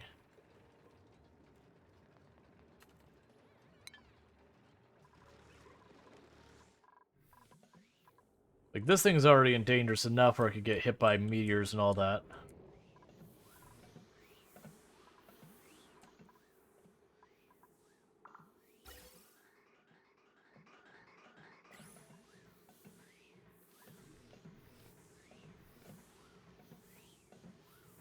Alright, so this is lowering the temperature, but it's going to take a while for it to do anything.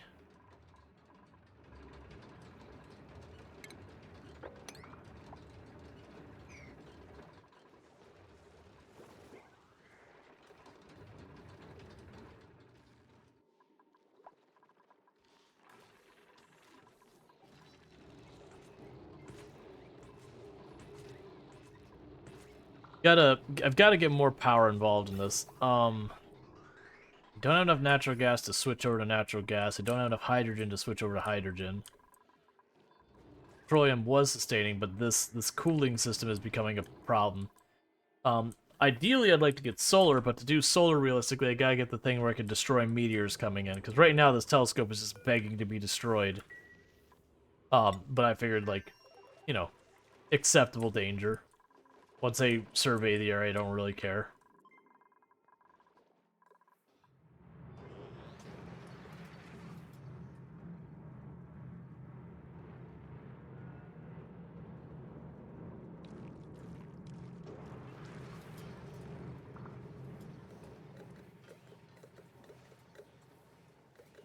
It will be a problem if we get to the point that the steam stays as steam, like, forever in here.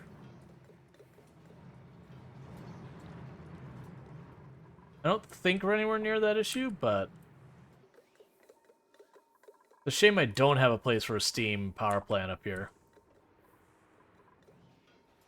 The best I can do is put one over here and then, like, have that tunnel through kind of thing.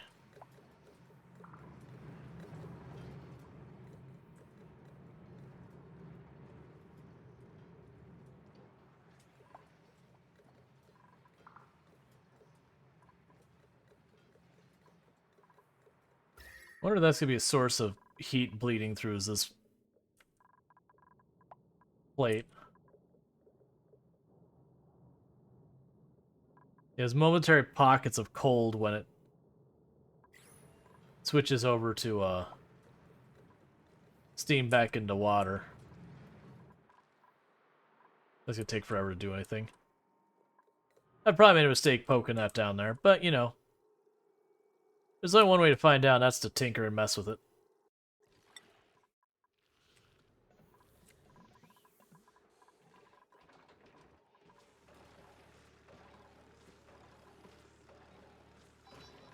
Alright, so we're starting to store some petroleum.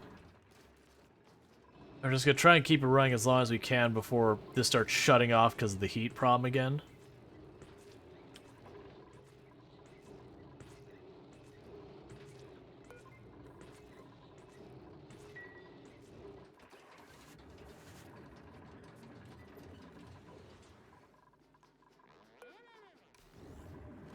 Change your settings to accept much lower pressure, because I'll just keep pulling the air out of here. Just trying to get the natural gas as much as we can.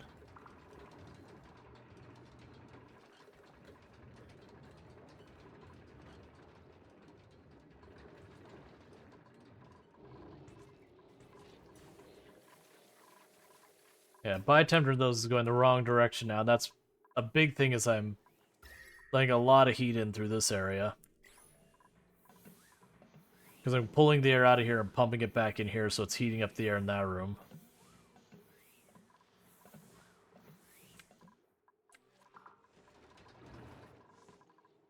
Still understand why they're not mopping.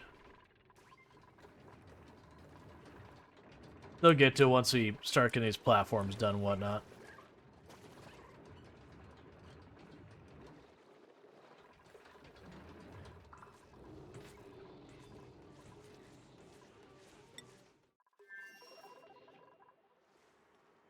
Okay.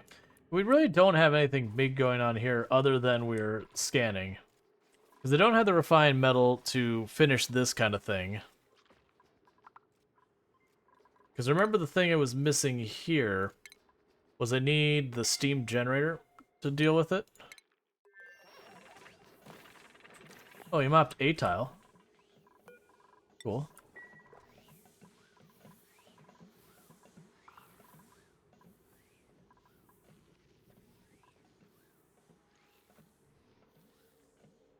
Okay, there's really not a whole lot. There's these two tiles here could still melt. And that's about it.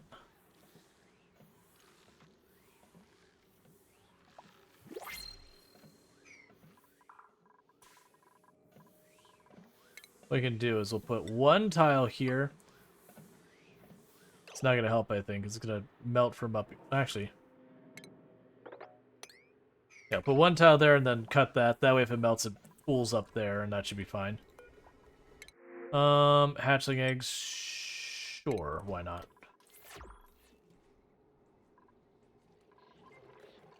That's what we don't want to see.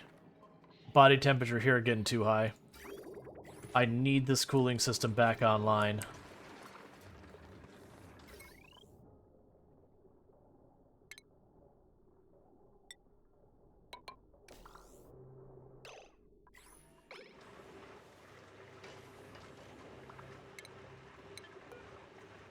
Let's try turning this one off. So we're only running one, so it's not hitting quite as hard, but we are getting cooling. And then once our petroleum is at a better rate, we can turn that back on. So we're like half cooling system now.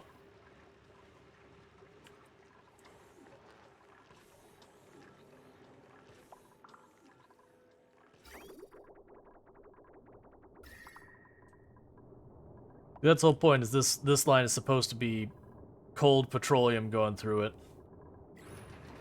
to cool off this whole area here.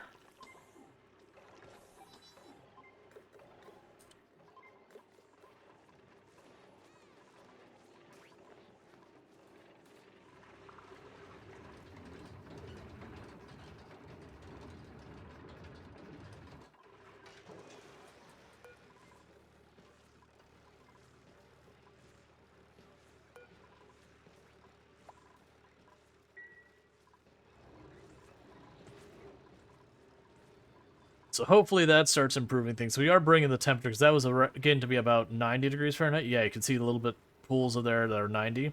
So So it should start bringing it back down. Because normally we have this entire column here is almost frozen cold. And that's just the idea, is we make this whole space nearly frozen cold from the petroleum if we follow that. Oh, and actually the petroleum goes through here as well. So I need the petroleum by the time it gets up here to be below 86, so it brings the temperature down, not up. That's going to take a little bit more work. Alright, the power's cutting in and out. Oh, geez. Even without running constantly, it's not able to keep the one going. What? What changed that I got so much more of a load on there that's not sustaining it?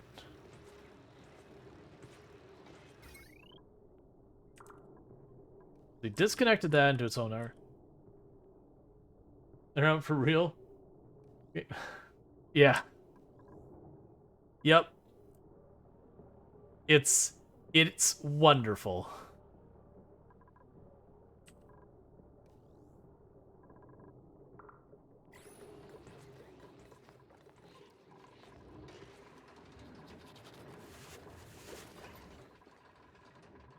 It is absolutely amazing. I cannot wait for the whole thing to release.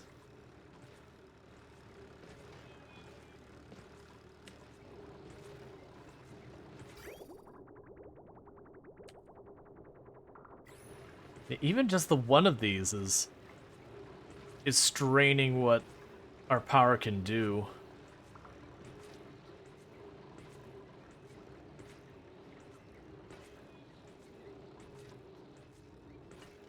But it's bringing the temperature of the stuff down. As long as that keeps trending that way, we'll be alright. Yes, this is already recovered. This is still getting hotter, but we've actually got our main food is recovered. That's the big thing, is that whole bit.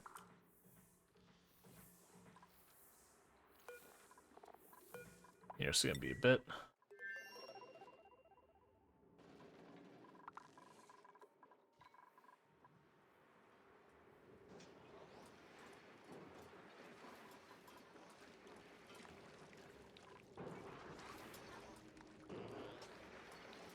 Okay, and these are still just trending towards cooling off, which is good. We'll get there. We'll see how that goes.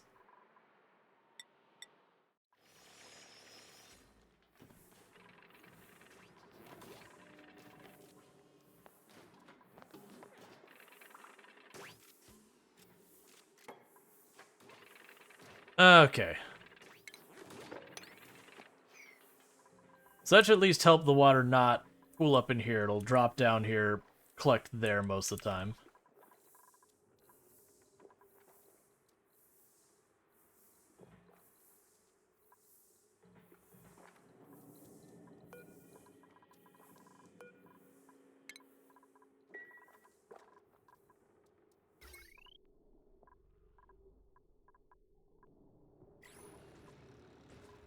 You're out of natural gas.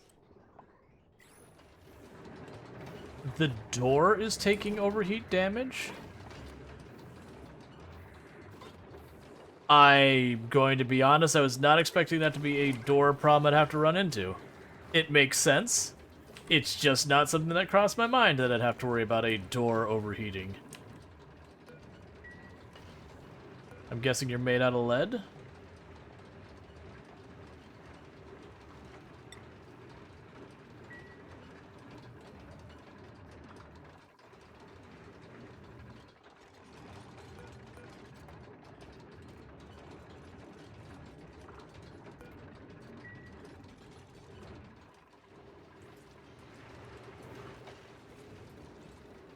Well, that should improve itself over time because I'm literally running cold stuff right by it, so it should come back down a bit.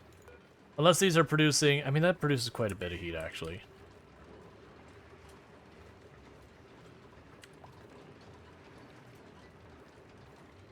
We'll get there.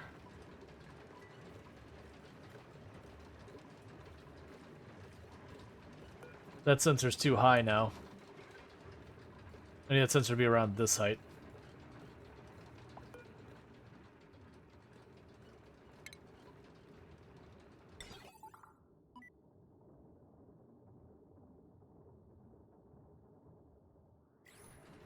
No, it's fine. I was gonna say, it's like, I don't want... Well, no, it's not fine. Because the Slicksters here will die.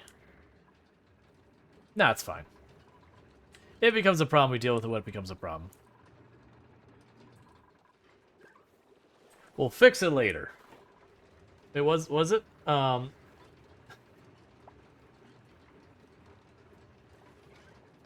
Yeah. Yeah, that's the thing. It was short. They only got you like through the first day and all that. Here's your goodbye, then you be sub. Yeah, now I know how that goes. Money can be tight. I understand.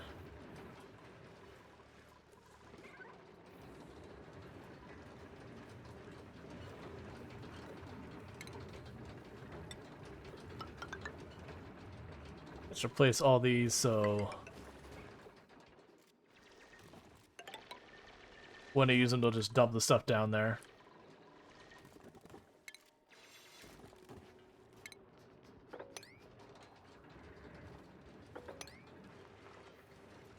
Okay. The natural gas has sorted itself out again. Alright, Popsicle. You take it easy. Thank you again for tuning in.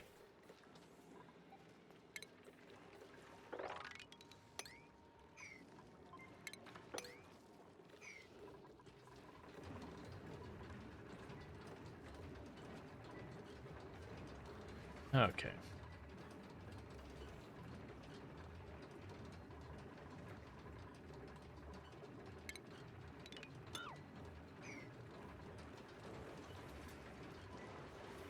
Yeah, so got all those going full tilt. Temperature's holding up here. Petroleum's continuing to gain. Temperature's coming down here. Alright, so it does look like things are starting to come together over here. The copper sign overheated. Critter drop-off sign, I mean. Okay, I mean, sure, I guess.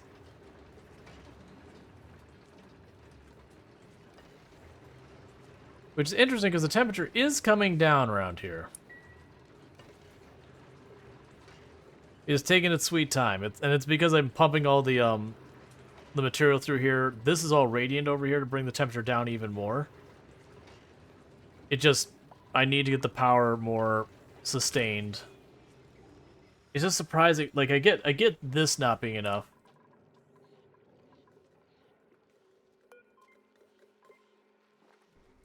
You're disabled because pipe blocked. Right, and the polluted water line is blocked.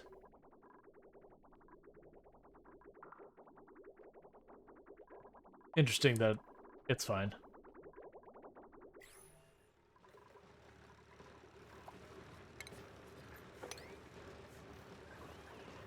Oh, I don't need to do that. That's already set to deal with that. Actually, now use... Well, it's because these keep getting too hot. I was going to say, this is my thing that's absorbing all the polluted water normally. But I'm just not even getting it.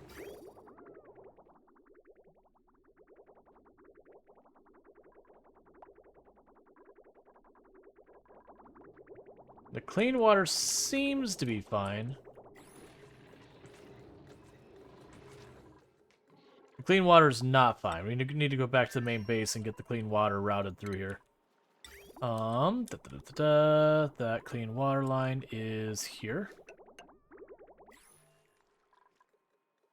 Okay.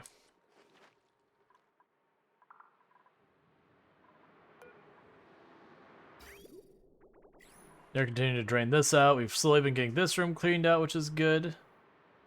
The pool's gonna take forever, but that's the reason I put this door on the bottom, is I can get this area pulled out, then we can start working about making it a vacuum, moving to the next step, all that kind of stuff.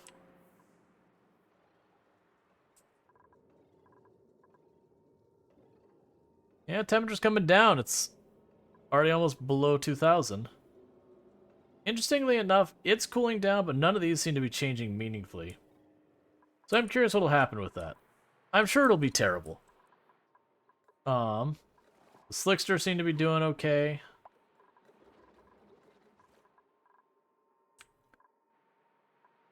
Yeah, because the air pressure's not that high in the carbon dioxide area anymore. They're doing their job getting that out of here.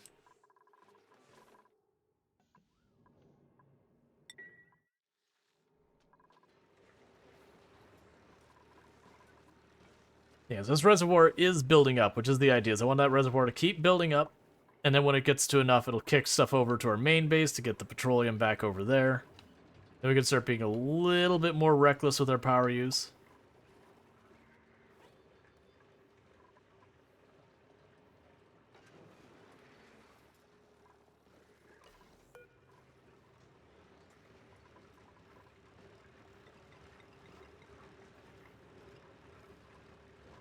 Okay.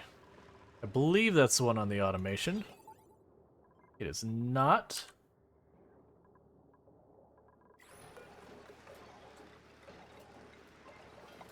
I'm gonna turn off turn on a little bit before it's empty, because that should help keep some of these stuff running more stably. And the more this runs stably, then the better this gets, because then the steam is contributing as well. And as you can see, when that happens, we actually start getting power.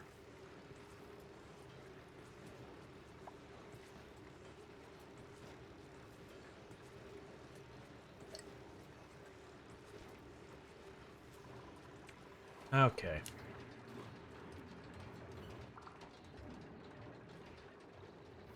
How much power do you use?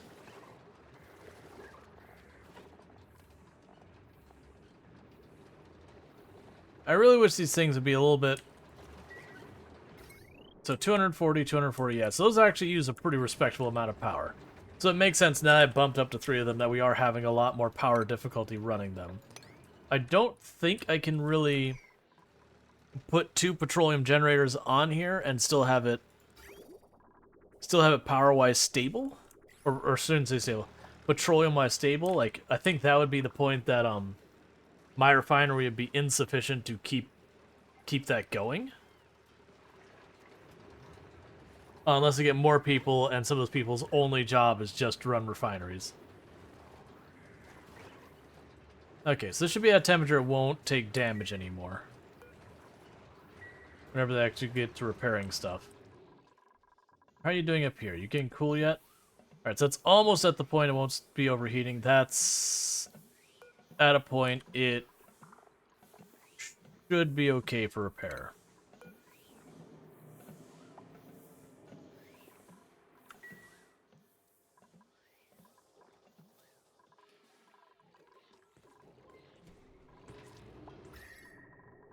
Yeah, so it's turning more of a green from a red, so that's good.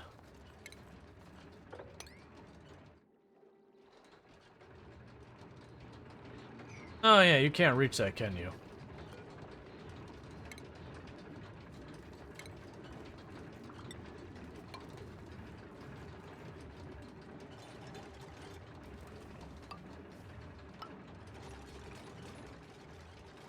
There we go. So that means I'll be able to mine this area a bit easier.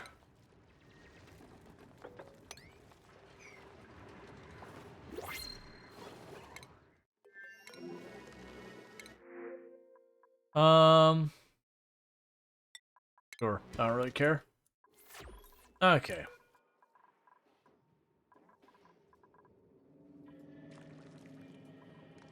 We have more liquid salt from the looks of it. And we did have copper that turned liquid is now turned solid again.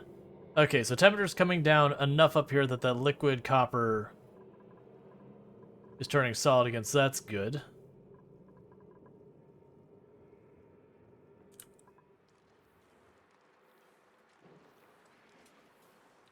Temperatures in here seem to be mostly stable, actually. I'm not seeing obvious bleed through into the other rooms, really. Which helps because this is a vacuum, so it really can't get up here easily. And this is just such an alarmingly large pool of water, it's going to take forever to do anything to it.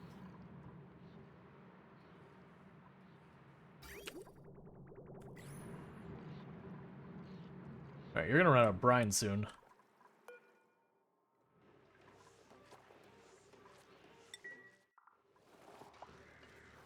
Yeah, this location's going to end up needing solar in the long run.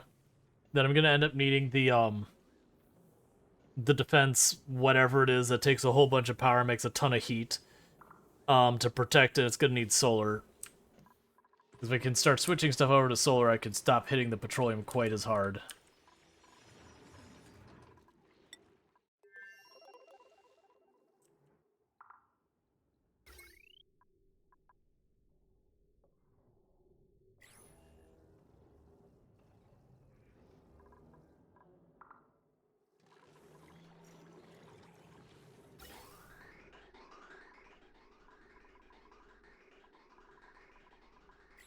Yeah, so we still have some natural gas in reserve, so we're not doomed yet. How long do you have dormants? You have a long time. You just came back from being dormant. Okay, cool. Come on.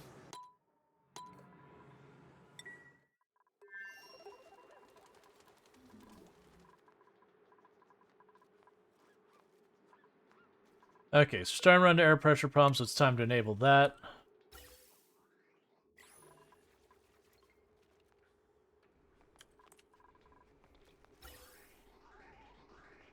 Thank you Sniper Spice for subscribing for 14 months.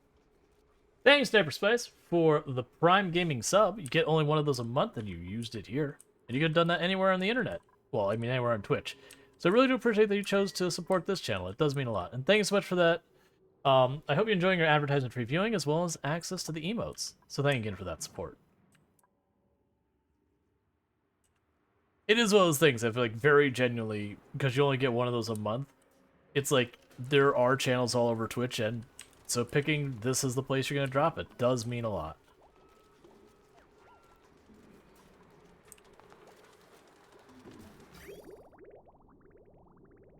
Why would I have the liquid vent? Thank you Exercide for subscribing for 7 months. Say it again. Thank you, Zoside, for the Prime Gaming sub. You've been subbed to the channel for 7 months, so I do appreciate that continued support. It does mean a lot, and I really do appreciate that. You could have used your Prime Gaming sub anywhere on Twitch, and you chose to use it here, so that does mean a lot. I hope you're enjoying your advertisement previewing, as well as access to the emotes, so thank you again for that continued support. It does mean a great deal. Alright. Why did I have that set to the green signal here? I would want it to be a red signal. That way it doesn't continue to dump water out of this line in here.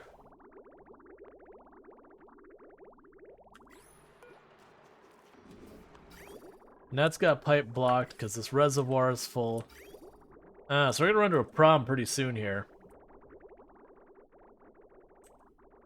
I'm actually getting so much water that this reservoir is filling, and I still have more water. So I need to do something with this ridiculous amount of water we have. I mean, part of this shouldn't be that big of a problem, because eventually I'm going to be switching over to these, and these are pretty hungry on the,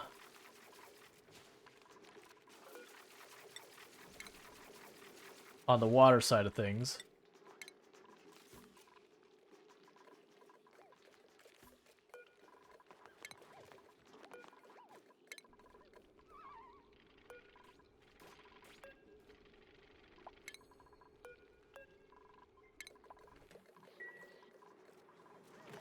Okay, so that's still hitting like max air pressure. That's right, we have this pump and it pumps down here, which recycles the air. That should fix it over time.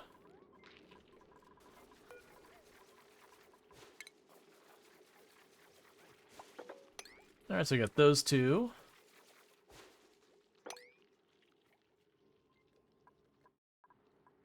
That should start fixing itself relatively soon.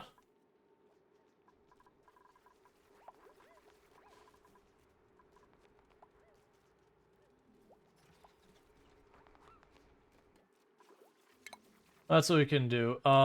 We can go down here to food. Grab the critter drop-off. Put one here. Why? There we go. And drop one there. We'll set this one to wrangle any critters they find, and we'll drop them all off down here. Because that way we should be able to get the pips down here, and the pips can continue to pull plants and dump them wherever they want to do. Because I have it so they put all of the seeds... They put all the seeds in this thing. So that those things can plant them.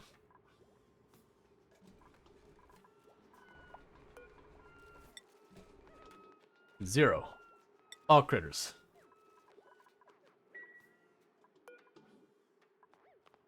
All critters.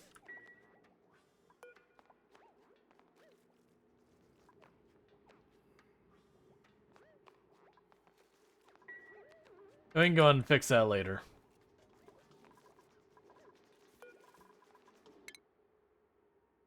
Let's see. Hey, man. Really like here. Sorry for always being such a pain. You've not really been a pain that I can think of at all, to be honest. That's not me just being nice either. I can't think of an instance where I was like, man, that person was being a pain.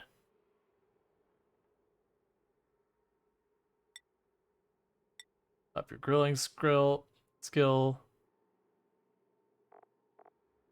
Advanced operating.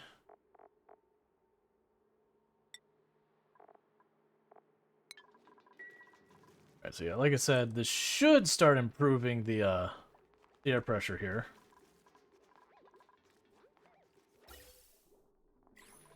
How are we doing on our discovery stuff? We found an interstellar ocean that's got brine and salt and all that kind of stuff.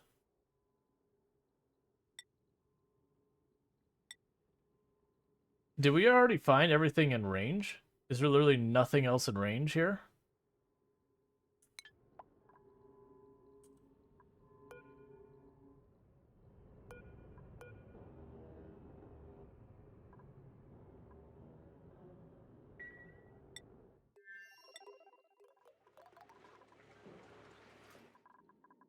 Oh, they've already mined that whole section out. Cool. And then I build these 2 tiles to be able to get the next sections.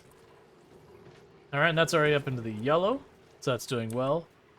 The liquid in the pipe is kind of stabilizing around 60.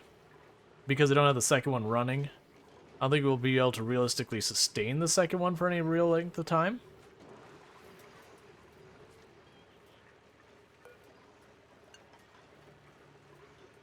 Turn it on for a while. Try and bring the temperature down more. Just watch if this starts going back down, we'll turn it back off.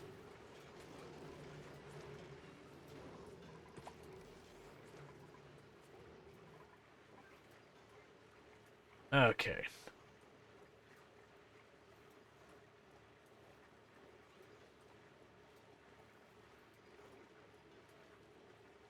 So we're managing to get down to about 40 degrees. And it should be able to keep coming back. Because if it's one of those things that it goes out at 60 and it comes back at 40 and we're managing to get down like a little bit more, that means the next cycle I should probably be able to, like once it's fully cycled, I should be able to maybe get down to like 20 and we'll repeat until it starts turning those off and on. That's what I'm trying to get it to again.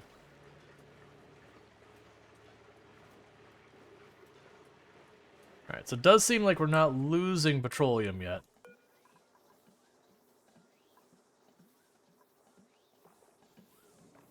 We're almost down to temperature.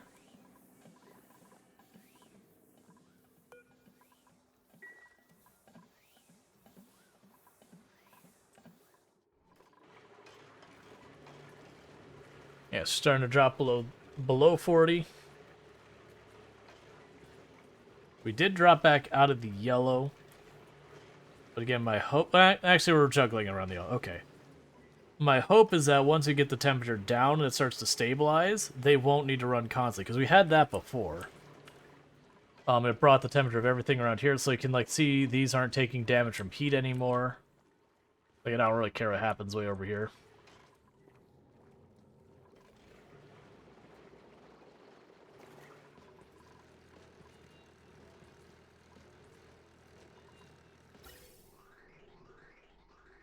Alright, we're getting plenty of natural gas into the system. Alright, let's check our power grids for a moment. So, you are basically at the edge of maxed out. Most of this stuff doesn't run except for the, except for the fridge there. I'm basically trying to see if I can switch one of these natural gas generators over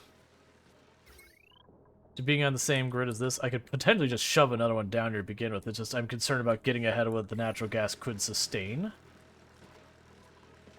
I'm gonna do it anyways. Worst case, just turn it off.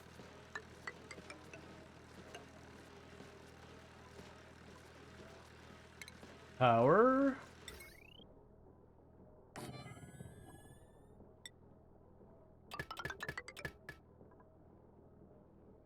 Alright, and then we can go to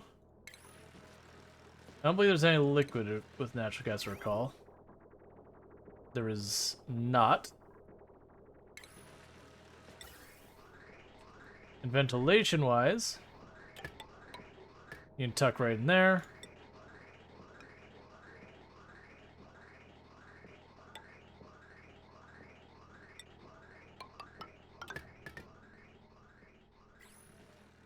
And then we'll need the automation line.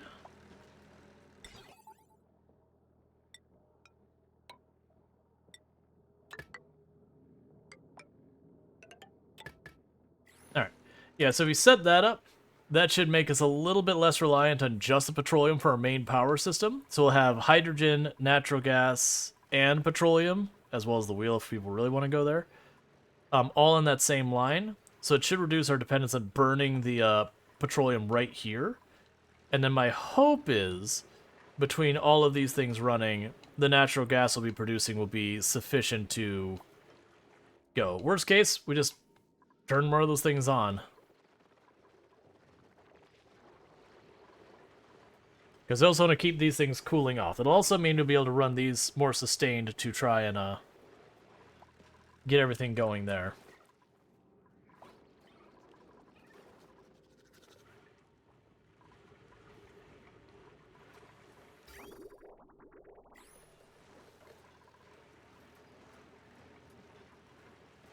Alright. So that's going to take a while to set up. Let's go way down here. How's things going there? Down to 1800 degrees down there. You still have condensation happening, which is all I really want to keep that cooling off.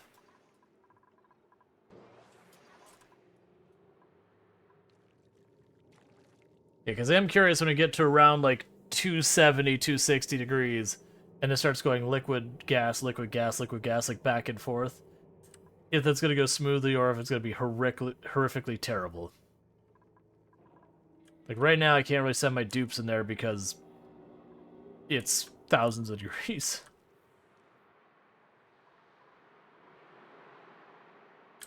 It's still going mostly fine. We're just backed up on the pipe because... Oh, hey. Oh, we will take you over here.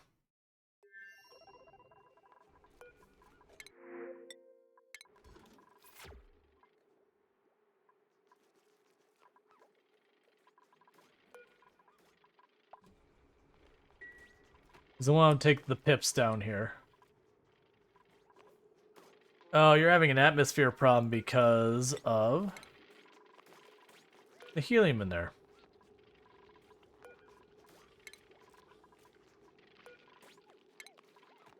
And all that should start helping with the water. I've got so much of a surplus of water I can afford to actually go negative on my water for a while.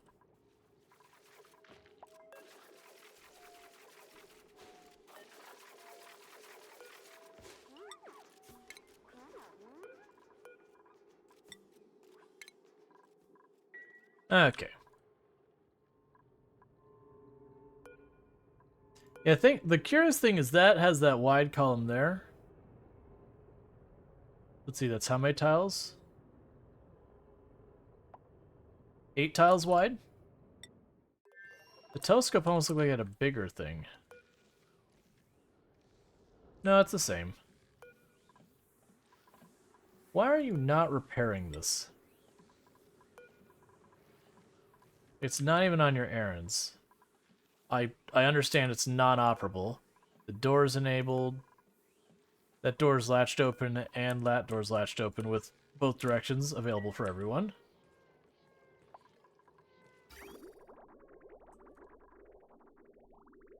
Alright, let's make sure we're not killing ourselves with the water being shoved over to the other base over here. Let me have my mouse.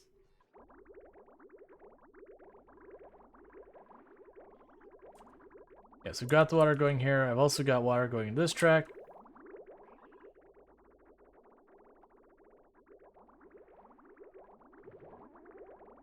Okay, so that should be okay.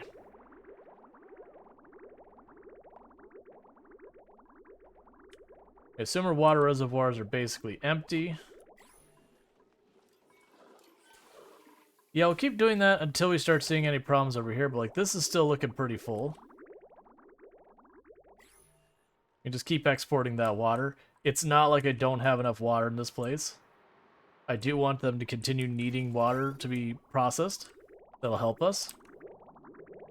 Keep this thing running all the time, all day, all day, every day.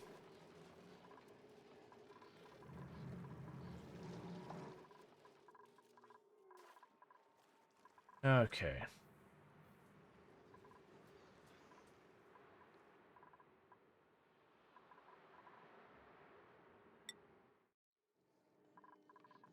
Still don't get why they're not repairing that. It's probably just not high enough a priority.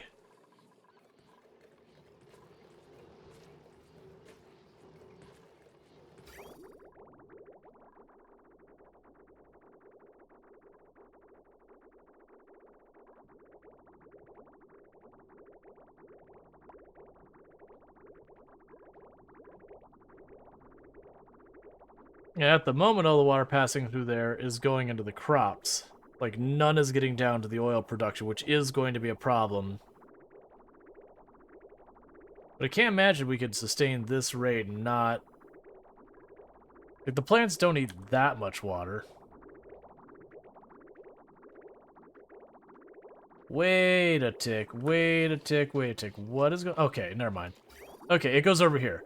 I was sitting there seeing the water going this way. There isn't a pipe connecting that, right? Just double checking. No connection, okay? Cool.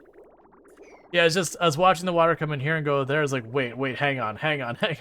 Thinking that we were just doing a loop with the water that's just feeding itself into a circle. But now we're making progress. It's just we're burning enough water running our air and, the toilets and all that. But this isn't really getting any mileage. I need more water coming into the system. Because all these are going to shut down because they are shut down. Because they're basically out of water. Alright. So I need to up my throughput of water.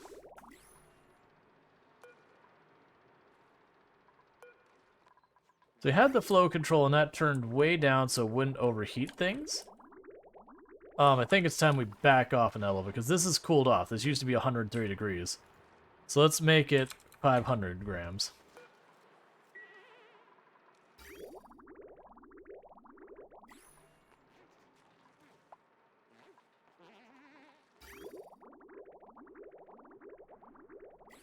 They just need to increase the volume a little at a time until we get under control. And those are missing irrigation because there's just no polluted water getting through there.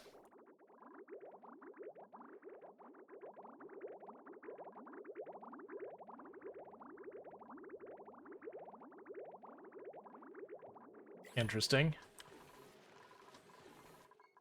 That one I'm not worried about because what's going to happen pretty soon is I'm going to start getting polluted water from both... Actually, you're probably already starting to pull polluted water, right? This should be pulling polluted water pretty much any time now. So it'll be pulling a mix of stuff, and this won't be too far off. I mean, it'll be a little ways. It's got a whole bunch to pull from. That's the reason I'm not worried about the water, as long as it's not urgently a problem.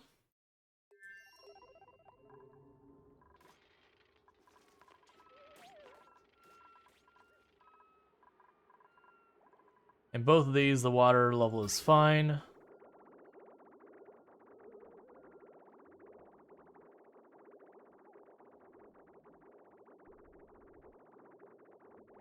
Yeah, so it's almost running constantly now.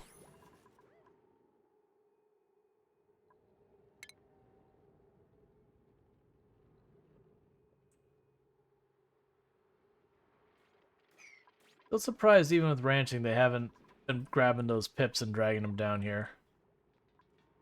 Because that cabin I keep putting seeds in, so when the pips come down here they can plant stuff down here.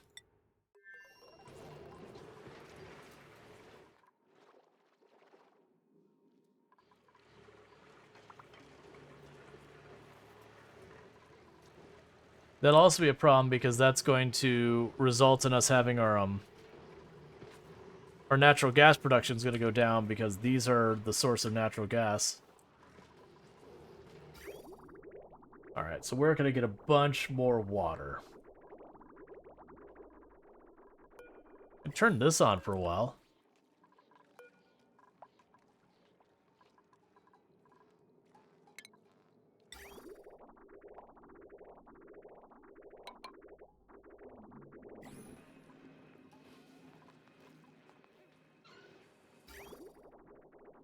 Because that should help a little bit.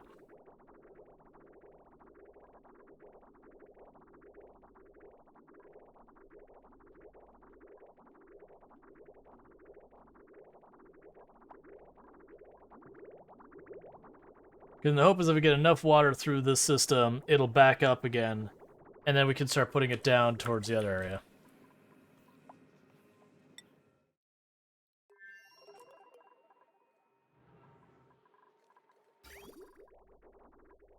Because the only one I'm not taking advantage of right now so far as polluted water is this one. That's mostly because the location was really inconvenient. But what we'll probably do is open that up. Like, open this up and just have more water pump. How fast? So you come out at 86. It's not really that bad. It's a little warmer than I like, but 86 is entirely reasonable. So I'm going to have it go up there. We can have it feed into that line. That's concerning that you're getting backed up. Why are you getting backed up? You have no power. Where did your power come from? Your power comes from the petroleum. That's why we're having a whole problem, is my entire polluted water line is backing up now. Because that's not running.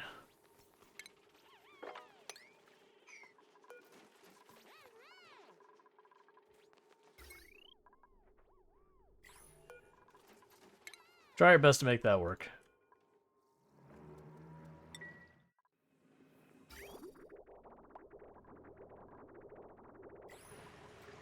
And they're still working on it. They've almost got this first tank full. They are continuing to bring that temperature down. We're down to the 20s now. So this has gone to being dark blue as opposed to light green. We're actually... How cold can you go before you start having problems? 41? We're actually getting to a point I might have to back off on things because it might start getting too cold for the plants. And yet these are all overheated up here. Are you still alive? That is a good question.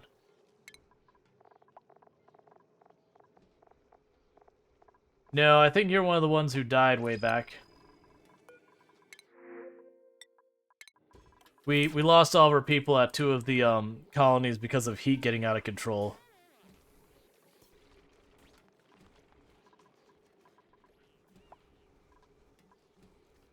Alright. So I'll just choose first person coming by. And... Lux. Mark as completed. Cool. And you are back. Alright, so starting to get water in the lines down here.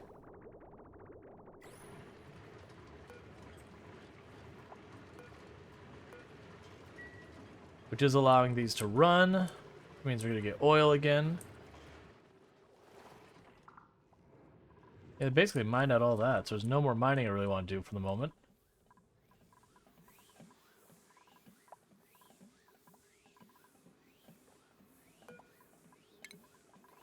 Yeah, you should be good for auto repair.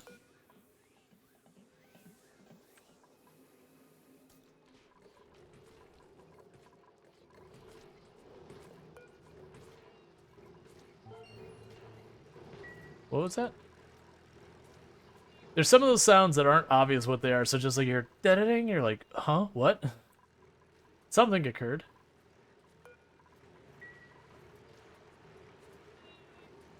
Yep, so just continuing to go through. The petroleum that's actually going in these reservoirs is really cold. Which is a smidge surprising. Oh, because right. It's not the petroleum in here that's cold. It's I have petroleum being woven behind those things that's really cold.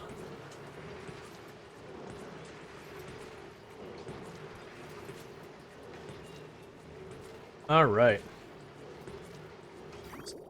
Oh, bear with me.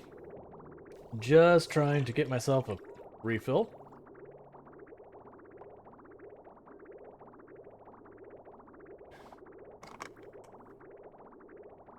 All right.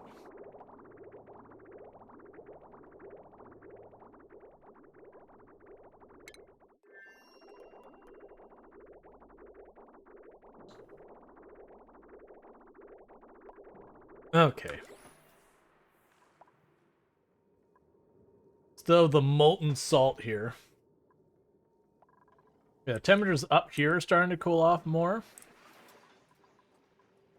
And that's come down a lot. That's come down like 600 degrees or so since well, actually more than that. That's come down almost halfway from where it started. It's gonna be a long time before it turns back into liquid to see what happens, but we'll get there. I actually wonder if the... Well, no, because it's not transferring heat very quickly, so salt is still vaporized.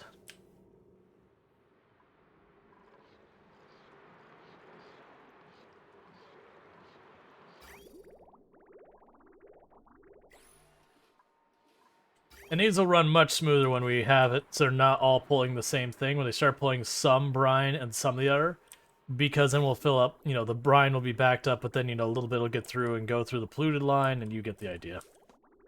When one line backs up, it doesn't shut down the whole thing as easily.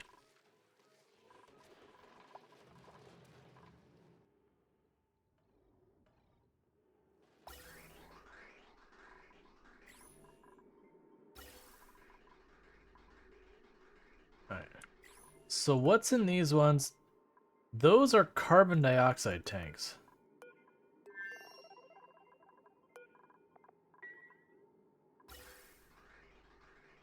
And we got polluted oxygen. So right now it's the carbon dioxide is the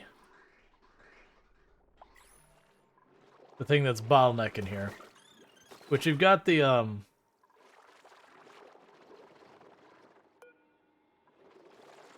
Alright, so they're not cramped yet. Once they start getting cramped, we'll start dumping them down here. Actually, is there a better spot for them? Not really. We've been managing to cool off this whole area more than I expected. It's kind of the problem is there's a lot of places I could put the slicksters where they're not just too cold.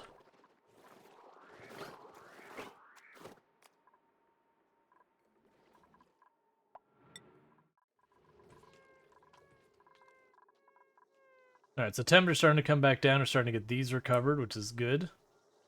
Because the more we have of those, the more it'll tap our polluted water.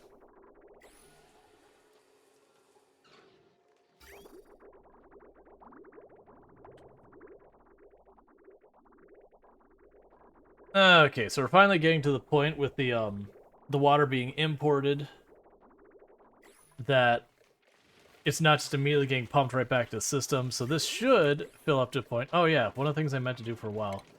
Do I have room for the automation here? Where's the hydro sensor? Is there anywhere I can fit you? That'll fly. To basically shut this thing off when it starts to fill up. That way I don't have to sit here and manually do it anymore.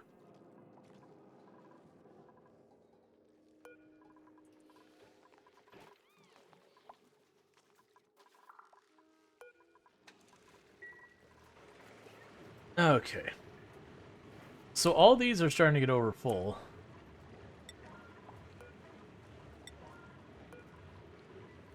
That's to have them relieve the pressure from them. Because that's, again, my source of my natural gas.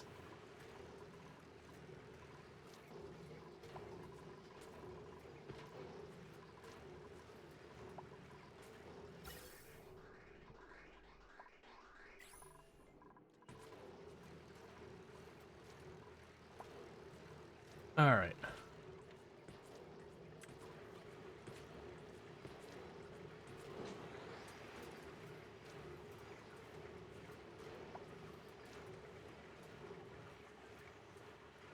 Hey, live action. It's going pretty good. There they go. They're depressurizing this, letting out all the natural gas so we can start pumping that to resupply.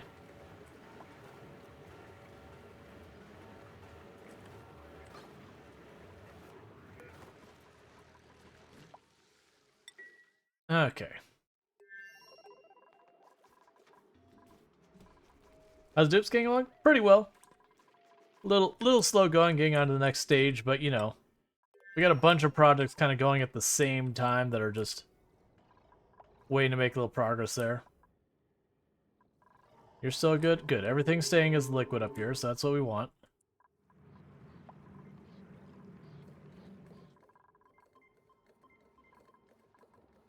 Alright, so natural gas reservoirs, like, all this is getting kind of low. But we do have our slicksters eating a bunch of the carbon dioxide, so it shouldn't get too bad.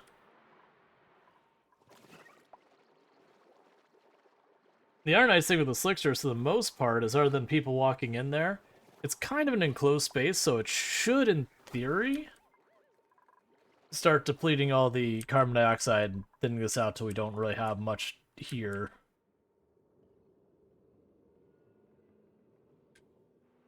Alright.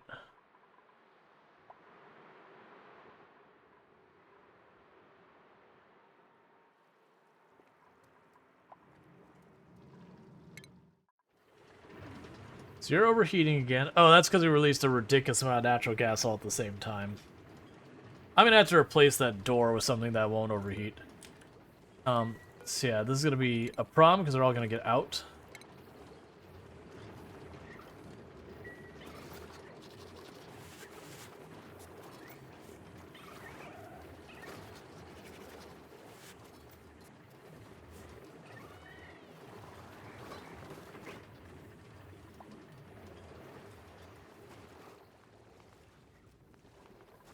Because what I need to do is make that out something that's a little bit more tolerant to heat than that.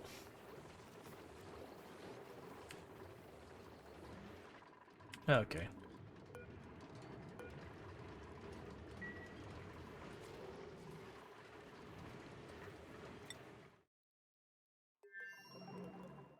Yeah, since I got all these projects that are kind of waiting on stuff like this, is just experimenting or waiting for that steam to cool down. This, we're kind of dealing with backed up pipes, but we're trying to pump the water out of here. Over here, we don't really have any major projects going on. It's just been stable. They were surveying all the surrounding space, but that's done now. But I mean, I guess we could start trying to get one of the volcanoes going.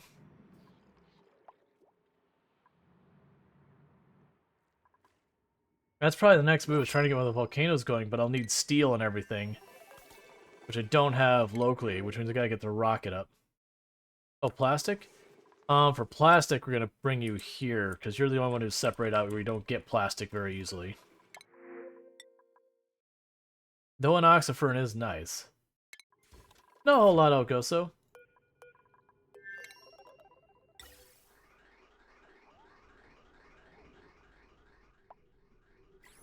They don't have a meaningful amount of carbon dioxide to go here.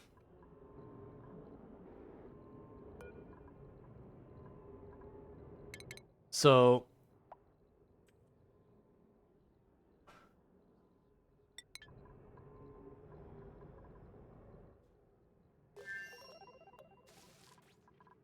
we had a dupe who could do rocketry before.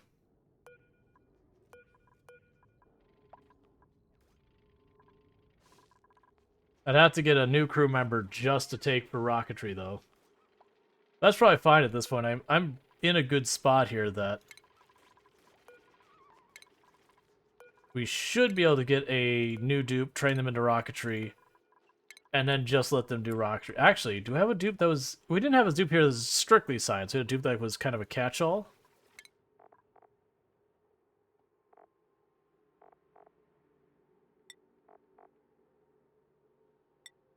Do that. Yeah, you're a catch-all. But I could get a dupe that's strictly rocketry, have them hop in here, take the rocket back home, and that'd be able to start getting other stuff going. We could also, you know, build a cargo pod on it and have it go back and forth.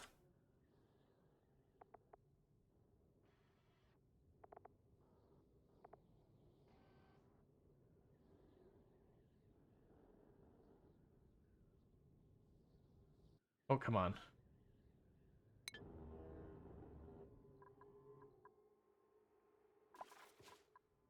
I'm assuming there must be a way that on the star map we can get telescopes to go farther or something. Because, like, I have this.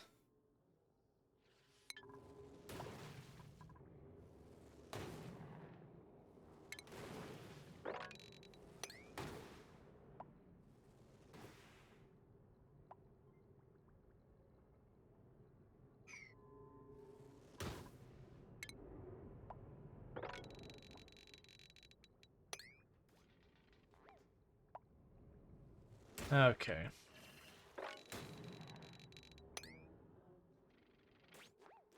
If I make a glass refinery, now I think about it, a glass refinery at this location would be amazing. Because we got lots of sand here. And I can use that sand to make a bunch of the solar panels, and these oxalite meters don't seem to do any damage to speak of.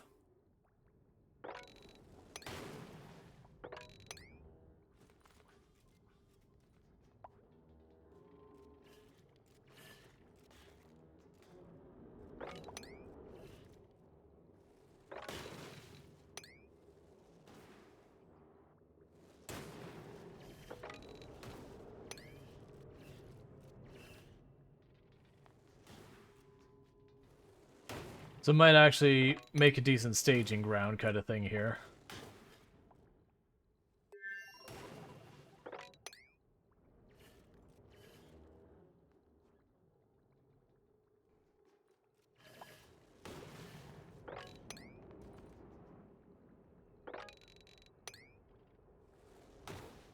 Okay.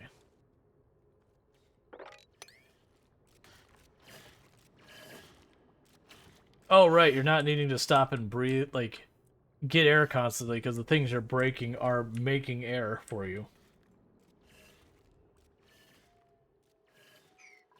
Yeah, they carry it to this cabinet, and it helps keep the pressure topped off anytime it gets low.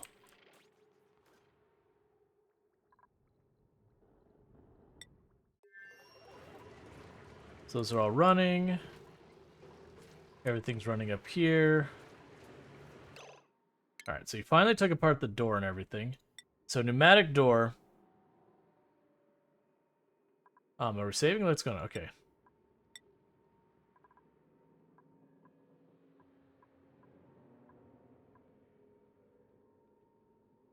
Alright, so that'll help a little bit.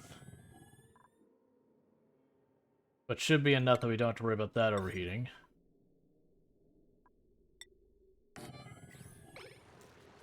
So we'll try and get that sorted out so that hopefully we don't have to worry about that overheating whenever we dump the heat out of these.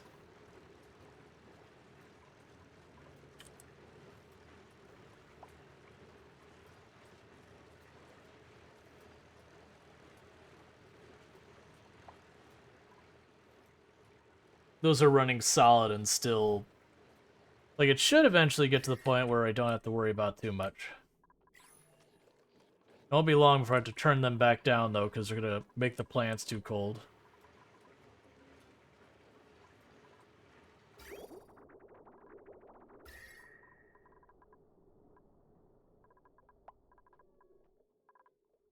Yeah, so we are managing to cool all of this off. This still stays a little bit warm. That's fine. We're getting all this carbon dioxide nice and cold.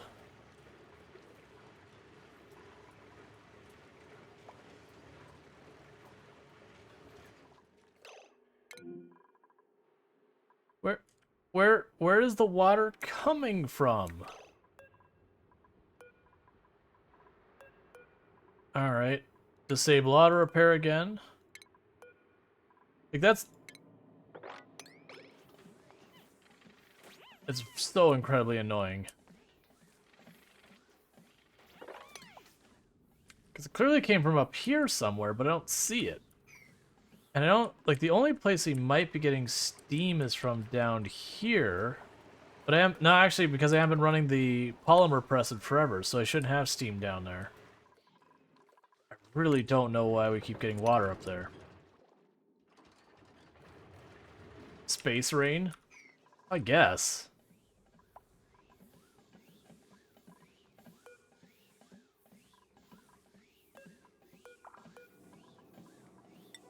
Alright, I would like you to actually run these telescopes at some point in your life.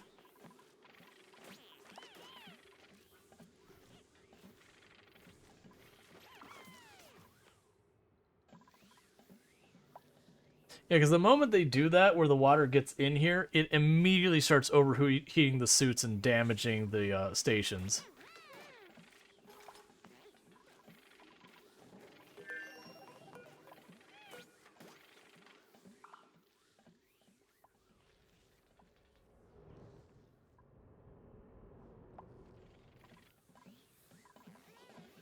Okay.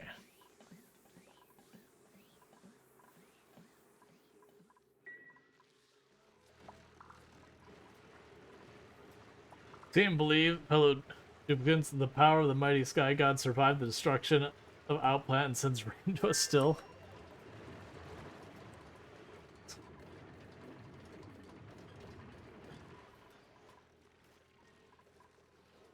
Said no docks available? Yeah, because it's broken.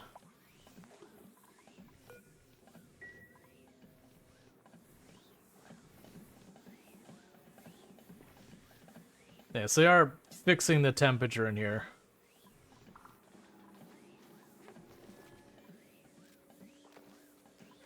Alright. Yeah, it's just basically waiting until this temperature comes back down to fix these, to then be able to do this again. And then we have a person who can actually do the research up here, which we've been waiting for forever so we can find our next location. Alright, so Camille... You're building. It's not adding to you, so you don't get stressed. Same here.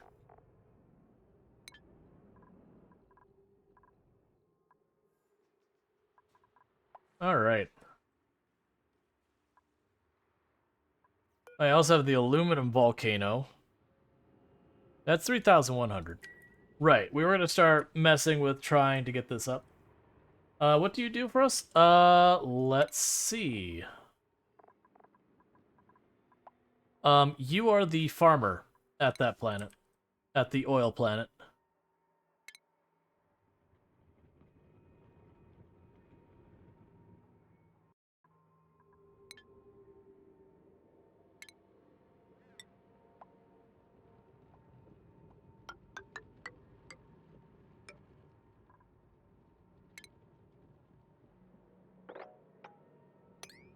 Okay, so we can start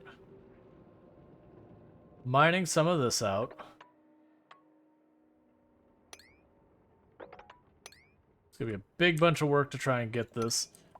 I wanted to do that one that's farther away versus the one that's directly below. Just because I don't want it to be that close. But we'll start mining this out. We'll start figuring it out to get enclosed. I'm gonna need materials. I'm gonna have to use the rocket to get there. But I might as well have these people doing something. Kind of jazz it up a bit. Space asteroid farmer? Sure, why not?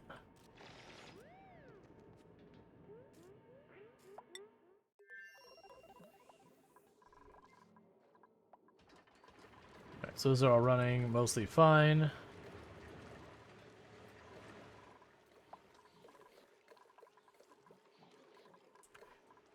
Are we getting petroleum through our other line yet?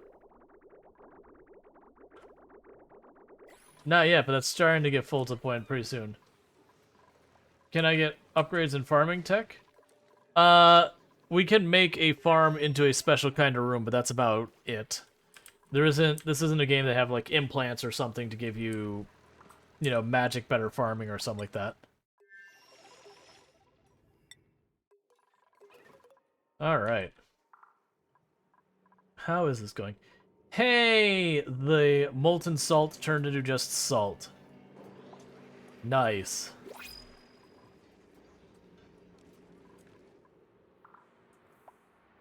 No, I meant the traits or whatever they are. Oh, so you were someone who liked farming to begin with? I don't think... we don't have one here. It's going to be good for Rocktree. I don't think I had any, like, I don't think there's a trait that's, like, like, I can't add a trait, I don't think. There's a thing that you can do another thing that adds a random trait, I believe.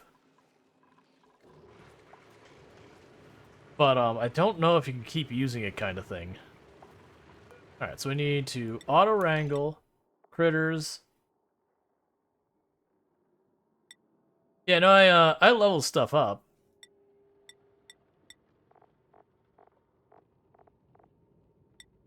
Licksters, and we were like 5.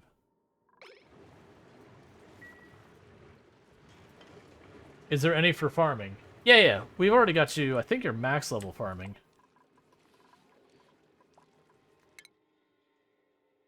Yeah, so you're max level farming, ranching, and then you've got skill in supplying and operating. The only reason I haven't given you that last point of operating is your morale requirements go up with each point, and that's kind of pushing our luck where we're going to start having breakdowns and all that. So it's not our best interest to do that kind of thing. Because I didn't take the time to like properly get all our rooms sorted out because I'm not a super thing. Let's see, the neuralizer can be recharged, but needs sort of exotic matter. Never got that far myself. Gotcha. Yeah, at this point, most of our characters are maxed out in whatever their responsibilities are.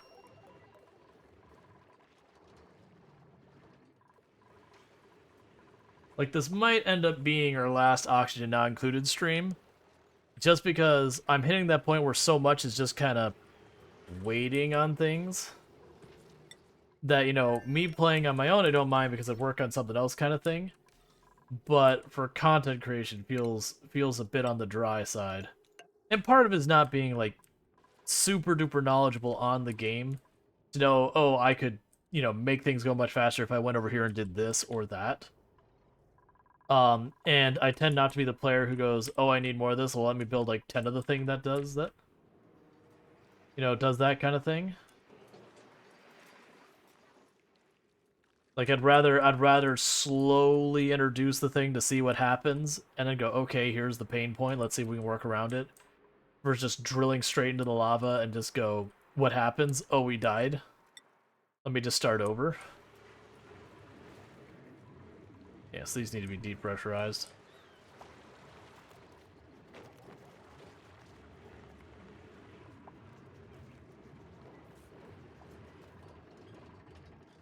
Yes, the carbon dioxide is getting real low down there. Still got a decent amount of pressure up here for carbon dioxide because these are making it.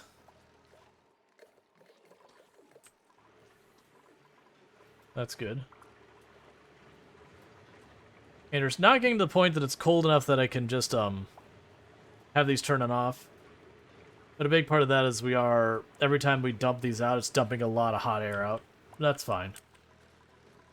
As long as we're net positive on petroleum production, that's all I care about. It means it'll eventually solve the problem.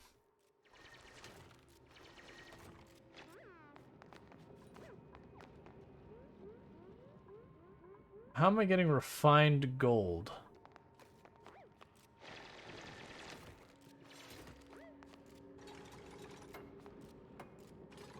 Where did the refined gold come from? Check this other one.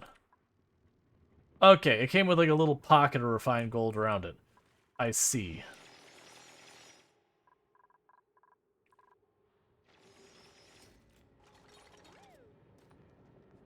Alright. So this has to be obsidian. Wait, what?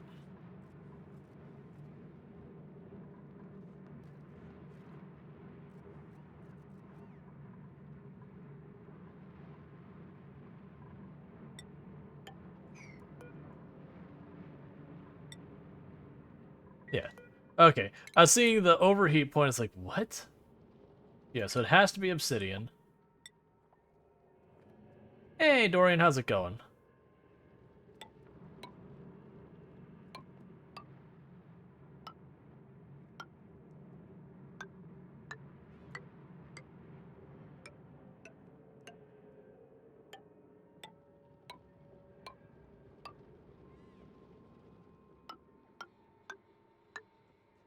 Alright.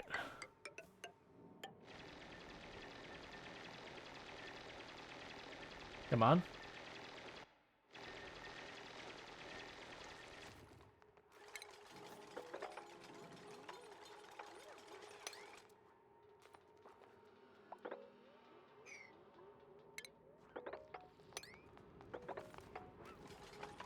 Yeah, it's gonna have to be that way. That's fine. Alright. Because we want to go ahead and get all of this, you know, enclosed. We'll end up needing to get it where we can drop water in there.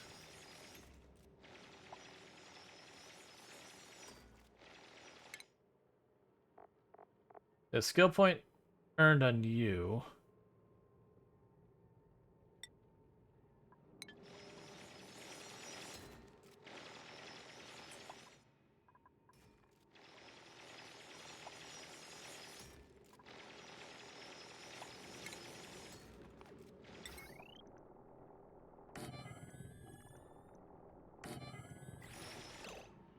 Right, meanwhile, we can cancel building those.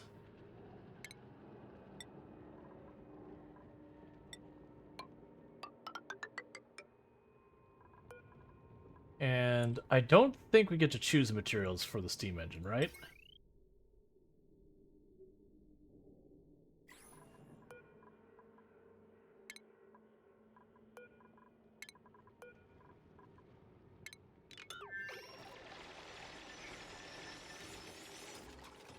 So if we go to power, we have steam engine.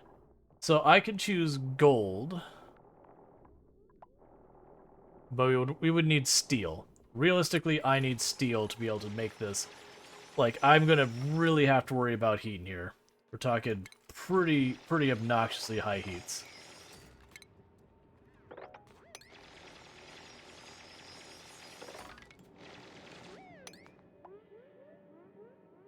So that's not going to be able to be completed with the gold.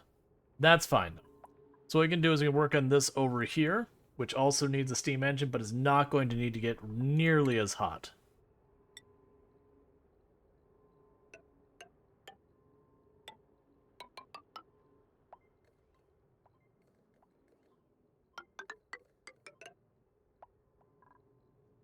Go ahead and put a ladder here.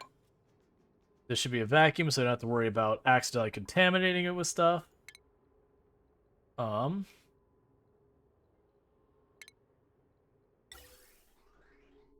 need a pipe in and out. That's easy enough.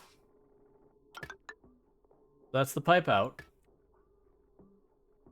Probably need a ladder to reach it.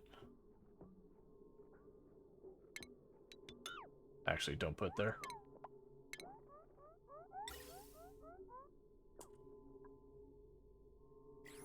Oh, here, let's be smart about this so they hopefully don't kill themselves.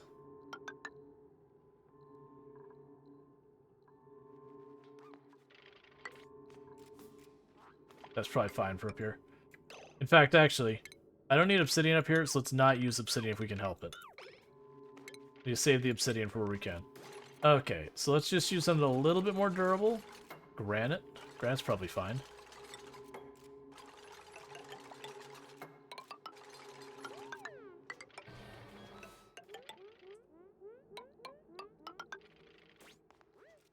Alright, so get that all going there. Like I said, this will end up being a vacuum, so that should be something that kind of solves itself. We will need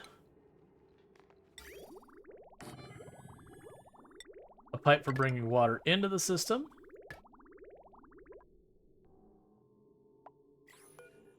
But not right there.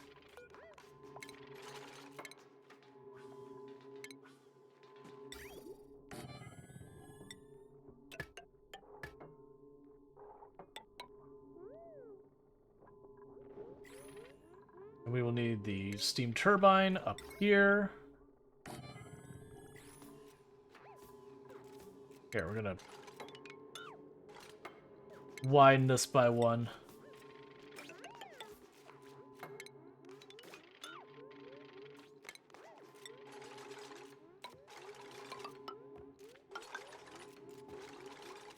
Okay. We will need a power line.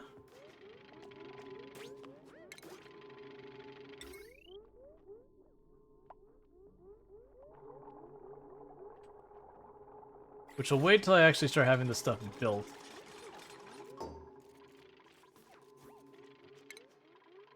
Right, because this power line... Yeah, power line needs to be stronger. How much power do you use? That's fine, we can check here. 240, that'll probably be okay. So get them to build that first. Then we need to run the power line there. We'll have to have air in and out to basically heat up and cool, you know, like heat up the air and cool it off kind of thing.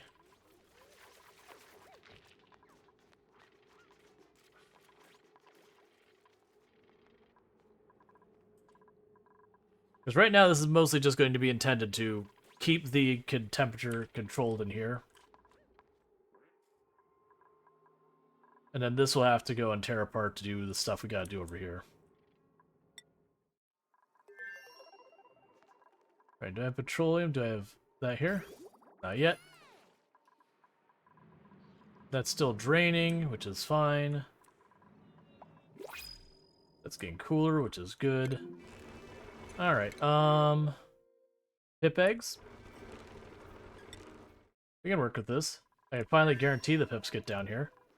We'll go boom, pip eggs, go down here to storage here. Set you really high. Critter eggs, and pip eggs. So they grab the pip eggs, they tuck them in here real fast, and then we just say, alright, don't put the pip eggs in here anymore. And then they can just drop them on the ground, the pips will be able to start planting seeds again.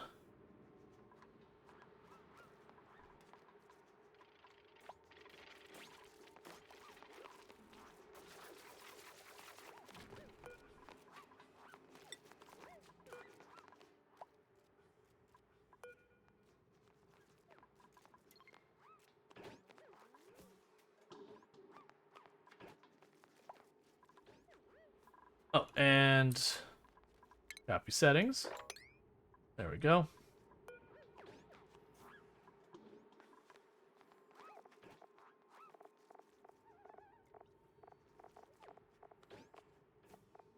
Yeah, so we got a whole lot of seeds in here. I'm actually not super worried about it. The oxifern would be nice to have first kind of thing, but whatever. Like, at this point, I just wanted to plant all the eggs they can, or plant all the seeds they can plant. Wart seed would be good. Wart seed would be real good if we could make that happen. Where are you getting all this from? Oh, are you literally taking... Oh, right. Because they were all being stored there. Did I deprioritize that? I'd rather...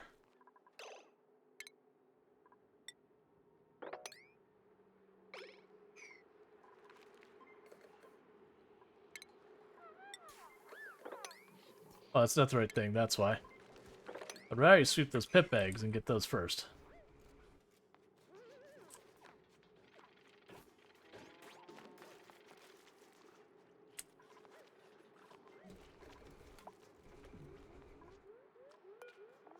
Okay. Because now... Didn't you pick them up? Alright, 1 second. Make sure this doesn't have eggs included. Don't do that. Copy setting.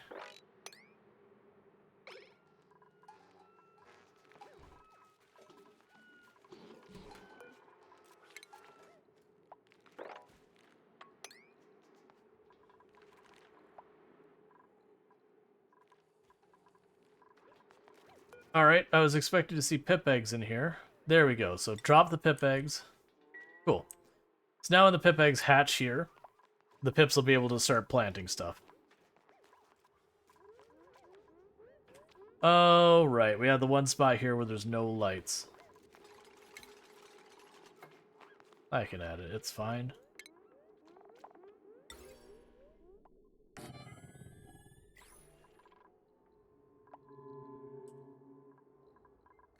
All right.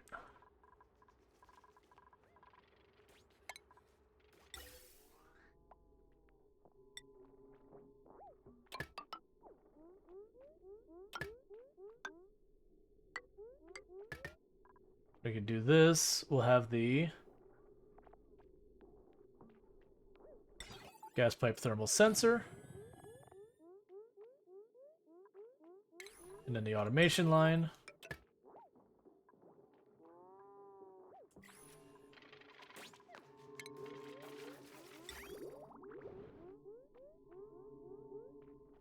And grab the pipe here.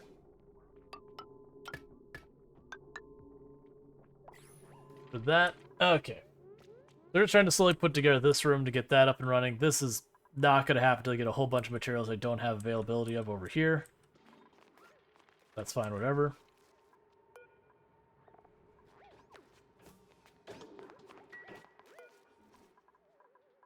Drop that priority back down to like 5.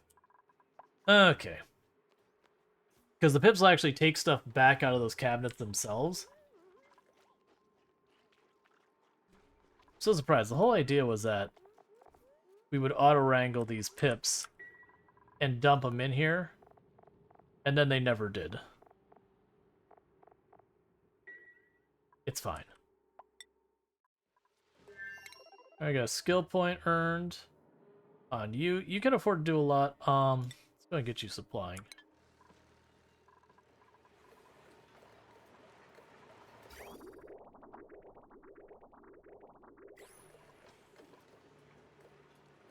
Why are we not... Oh, we're probably not getting as much petroleum because they keep running down here to take care of these. That's fine. We're still at about one whole container. It's just, instead of it being one container here, it's now split kind of 50-50. You're out of natural gas. That's what's happening right now, is we're just straight up out of natural gas. So ironically, making sure they keep these from backing up.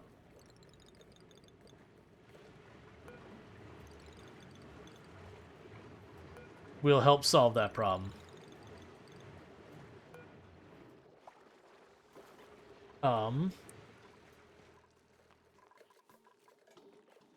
Right, your power is off.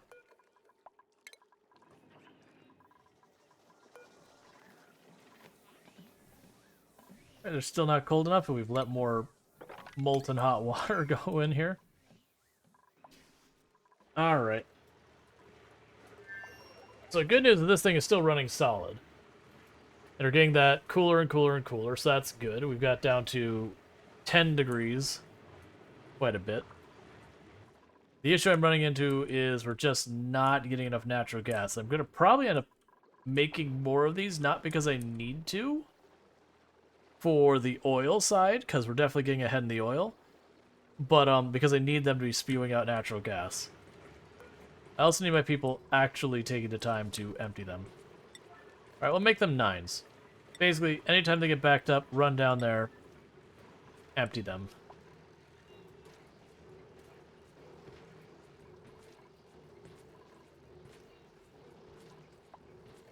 Alright, yeah, so it's officially getting too cold.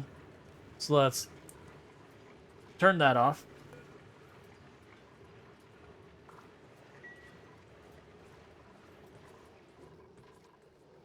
Because it can't go below 41, and we've done that, because it's making those plants too cold. So by killing one of these, our power use will be a little bit less, our petroleum use will be a little bit less. This will get a little bit warmer, so that should be alright. Radiation. Who's getting radiation right now?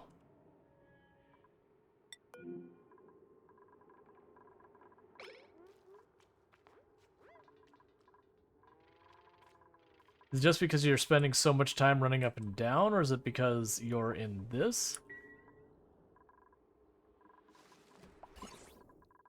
Thank you for the follow.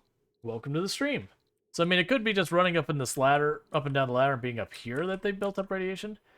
Inside the building, yes, there's some radiation, but we've heavily mitigated it.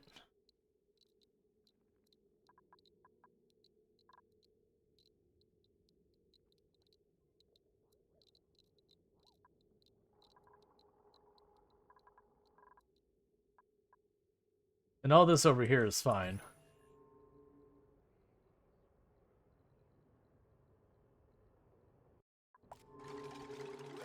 You're the one getting all the radiation. Yeah, so that's basically the problem, is they're running up and down doing the construction, spending enough time on the ladder that the radiation starts to build up. Look at that. Alright, so everything is down because of illumination, because of power.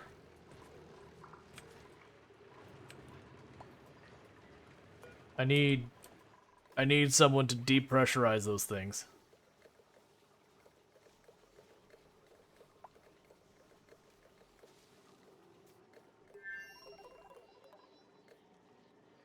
Thank you, Foxmouse. I really do appreciate. That's text-to-speech. It's good to see you, Foxmouse. My brain is going all over the place today. Most of the text-to-speech I hear is when someone does, like, a sub or anything. So my mind is like, oh, it's a sub. It's like, wait a second. No, that's not what that is. That's a redeem. That's how those work. I'm doing alright. Trying to not have my dupes die. I don't really know why you're not going down there helping. Are we getting low in suits? Yes, we are. Okay, so it's time to go and send over a new set of suits. We do have this back and forth thing where... So allow manual use. So I can put the suits here. It's okay, you can thank me for that. We're the best looking audience around. Excellent.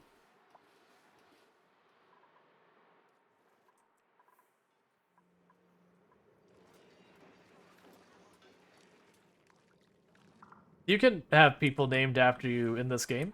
That's a redeem that works here.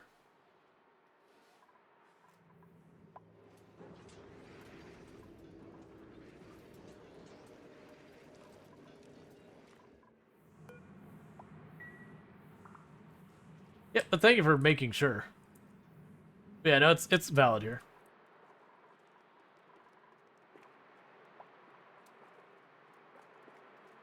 Alright, well we are slowly getting that sorted out. A snazzy blue suit. Heck yeah. Who gets to wear the snazzy blue suit? You're not here, you're not here. Oh. I think Otto is here. There. Otto got himself a snazzy blue suit.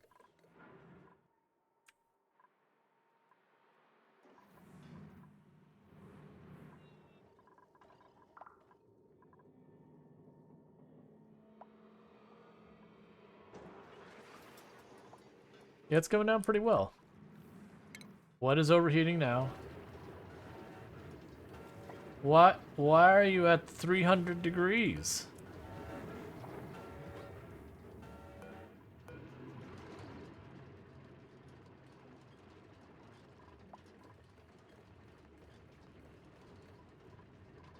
Oh, it's not that. Alright, don't repair this. Deconstruct it, and we'll build it out something that can handle the heat better.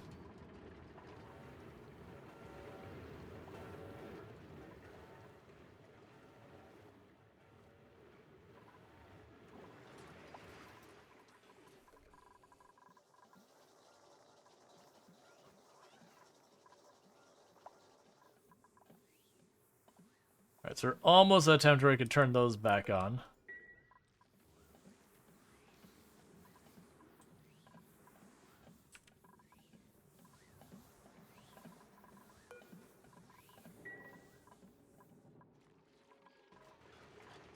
Yeah, this place is going to end up needing another person here to realistically stay running.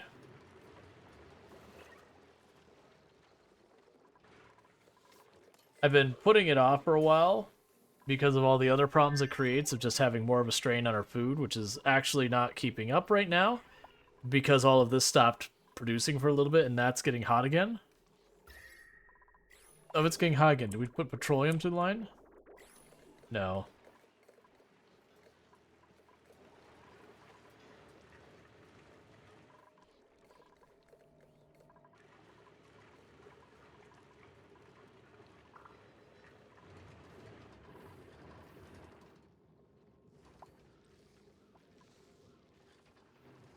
They've got a source of sulfur here I can deal with.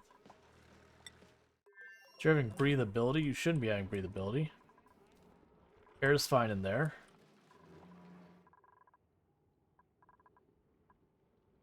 Air pressure's plenty high over here.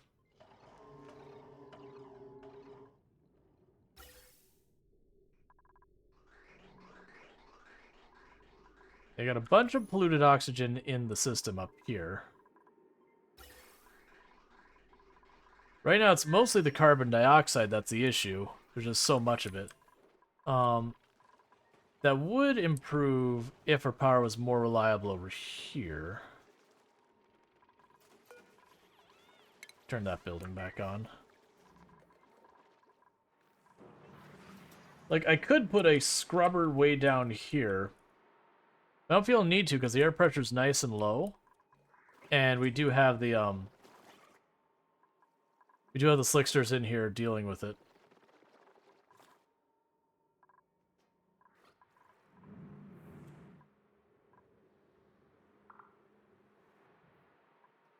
It's just waiting on all these projects. It's just what we've got going on. So many projects that we're just kind of waiting to see through. Like, I'm waiting for these to get to the point where... Oh, good, we are starting to get mixed water. So that'll be good because what's happening is now, where this line's been backing up, at least some water is going a different route. So it should speed up the rate at which we pump this out. And then the more this ends up being not all the same, the faster it should go.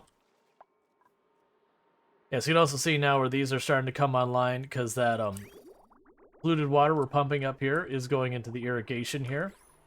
So we're starting to get our thimbleweed growing again. It's actually proved to be a problem because I'm not getting enough polluted water here. Let me guess, you're dormant up here? Come on, let me move. There you go. No. Damage overheated.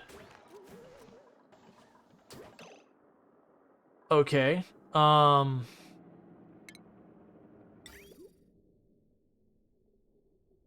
that's a problem. I don't really have a good way of cooling up here. So moment, open that door.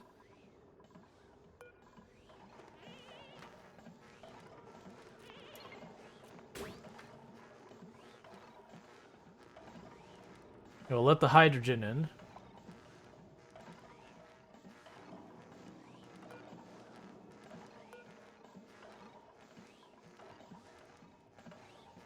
And that instantly brought the battery down to minus 57. And that's just because it was a vacuum here. And meanwhile, I'll pump all that out, and we'll get that going. They do kind of need people to run up and down here every so often.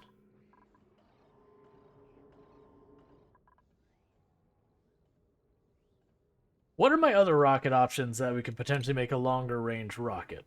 Or whatever. So... Oh, I go here, right? New rocket. So I can make a steam, a sugar, or a carbon dioxide engine.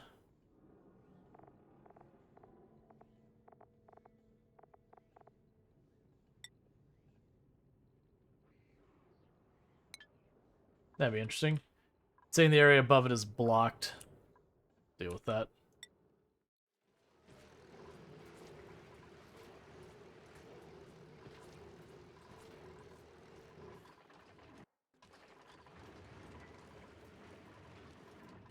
Okay, so that stopped overheating over here, so let's put down the replacement one.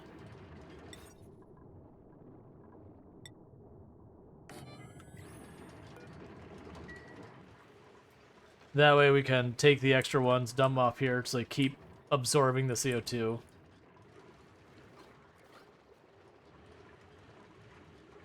You're gonna start starving up here now I think about it. That's actually a pretty big problem. But as the oil level builds up, that should help. And once this stops being dormant, that'll help as well.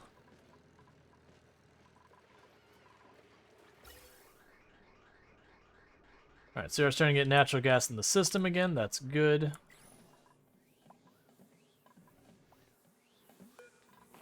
Alright, that's an acceptable temperature for repairing them now.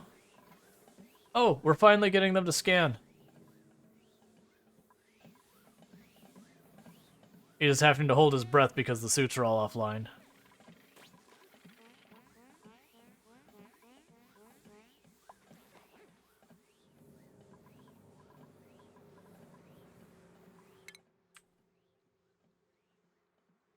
Yep, so we're starting to reveal that.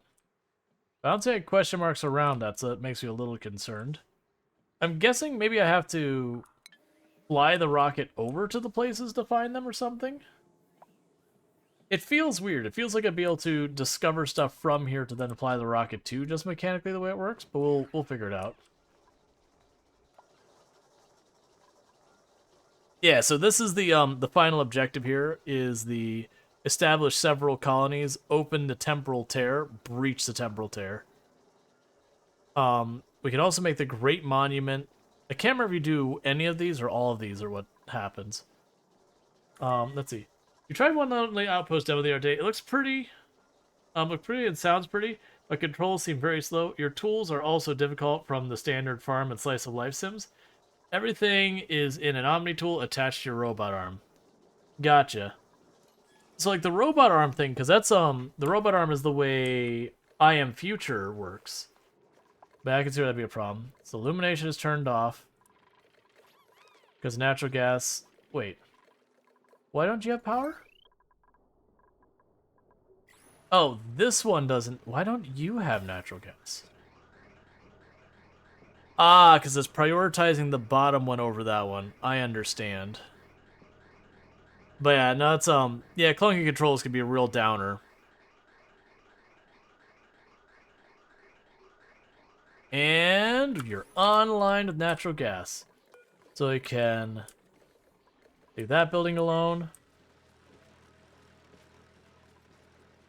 Cool.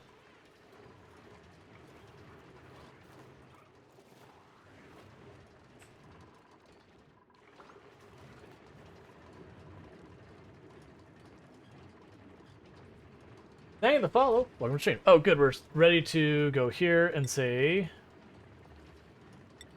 long-haired slicksters, molten slicksters, and slicksters. The long-haired slicksters will die in here, but I don't want them in there, so is life, I guess. Life come at you fast sometimes.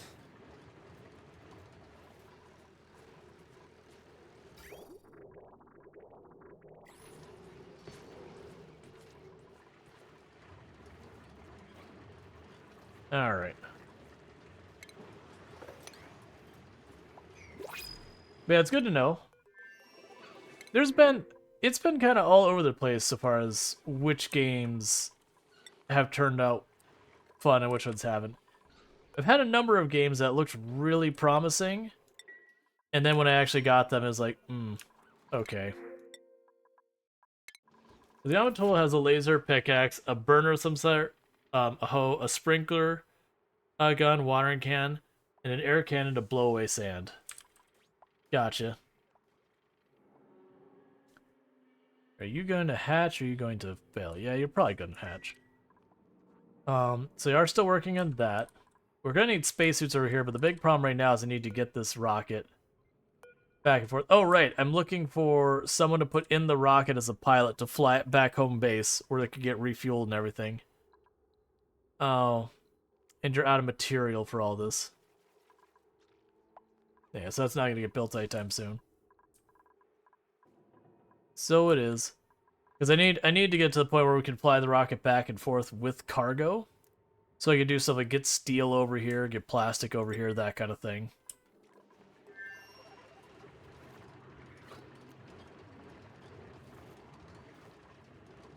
Alright, so bear with me. I need to use the restroom real fast, so I'm going to be back here in just a minute. So thank you again for everyone who's been tuning in. I do hope you have been enjoying the stream, and thank you so much for all the subs today. Alright, I'll be back in a minute.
Okay.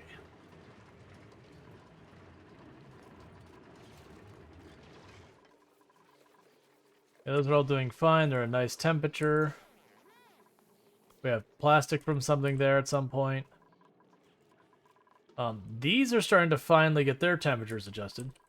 Don't forget about dinner. Yeah, today's just gonna be like a charcuterie kind of thing, so it'll be nice low effort.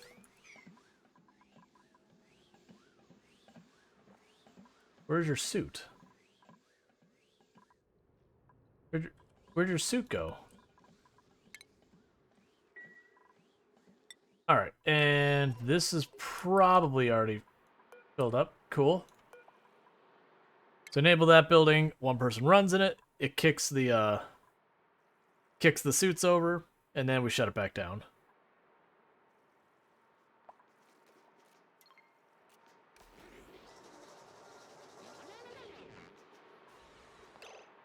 And now I disable the building.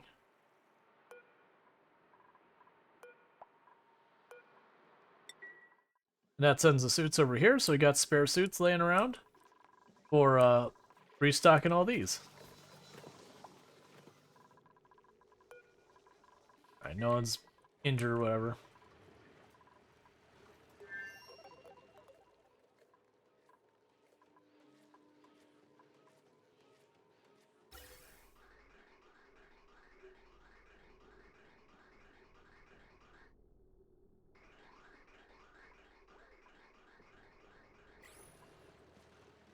Yeah, so I need way more natural gas.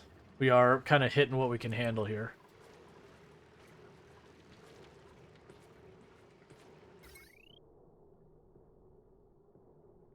Alright.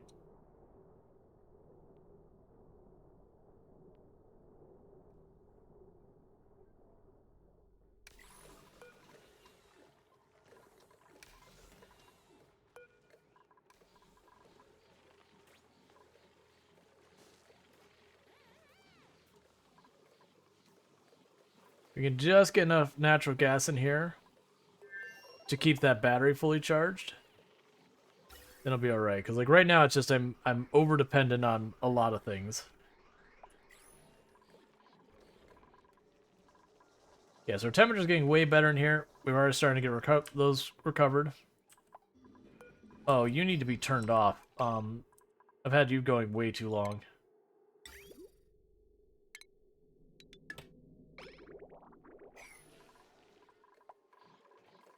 We tapped out our entire polluted water reservoir from up there. Oh, you're just turned off right now. I don't remember when we did that.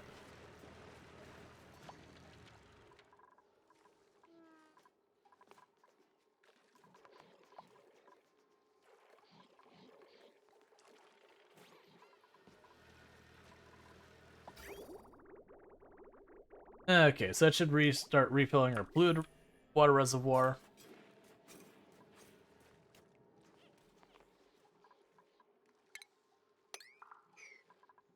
Later on, I could turn that back on.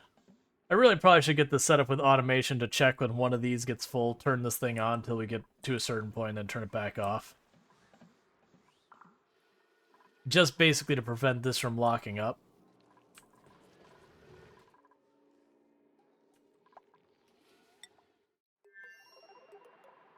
Okay. It's officially hit the point where that's too low for it. That shouldn't be a problem, like, till later, because as we open and close this, that level should go down a little bit. But we'll get that. Either way, that thing's not going to be right for all eternity. Alright, so we're all starting to equalize pressure on this end. Did you trap yourself? You did, didn't you? Forget all of this. Focus on the one below you so you can get out of there. Why are you going this way? Why are you the way you are? You can cross. No, you can't.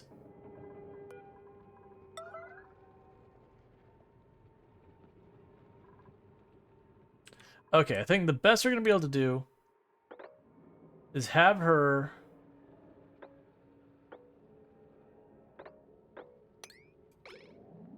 You're dead, aren't you?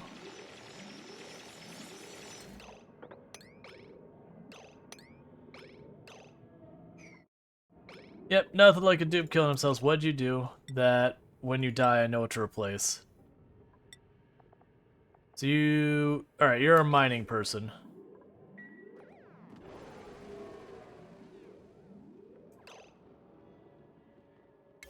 Good old dupes.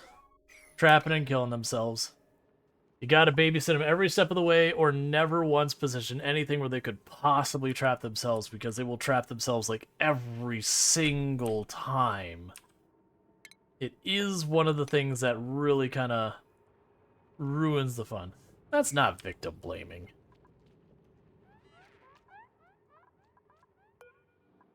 It's a video game. That's a real world problem versus a video game artificial intelligence problem.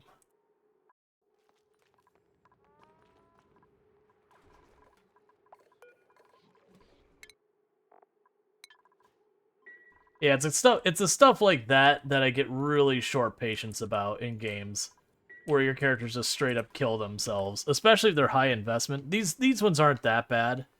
But like if you're playing a game that you put like hundreds of hours into a character and the character just destroys themselves, you're just like, okay. It demotivates you from putting any effort into it because you know they're going to die regardless of what you do, even if you make like the right choices or whatever. That like so the way you work around this problem here is instead of where I said make the whole box, I would sit there and be like, put these 2 tiles in. Okay, put the next 2 tiles in. Okay, put the next 2 tiles in. I just don't want to micro. Like, there's meaningful micro and then there's garbage micro, and that's garbage micro. Meaningful micro is deciding how you want to position yourself in a tactical shooter or something like that, or, you know, what weapons you want to equip, or to stop firing at that person and fire at this other person, or reposition. That's meaningful micro. And then character zombie almost every time I try to play. Yep. I'm just pretty aggravated because I think that's our excavation person. That may have been our only excavation person, so I'm willing to bet there's a lot of terrain I can't mine anymore. Yep. So all of that just ground to a halt because I can't proceed because I gotta get a new dupe, and skill them up. And you're gonna have morale problems if I skill you up.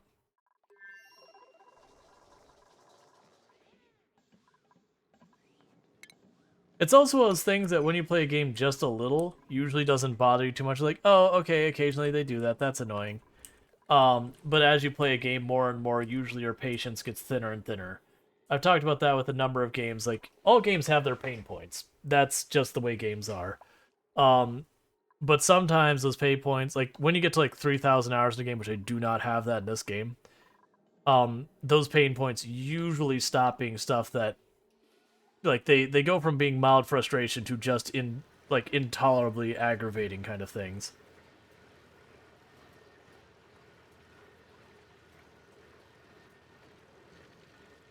It's one of the reasons why you don't see many games where people get those kind of hours in, unless they are, you know, games that are actively being developed and worked on and they fix those pain points, or at least mitigate them.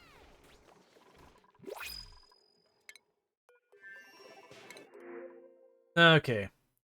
So luckily we do have a digging person. So it's as if nothing ever happened. Was it over here that you died? Yes.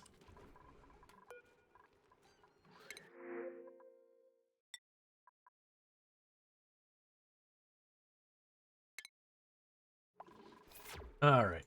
So grab you. Because you'll come with a skill point.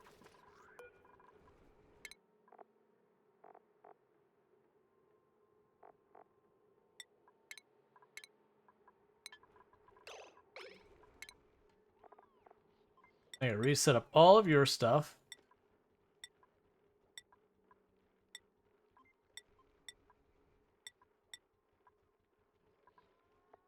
Alright.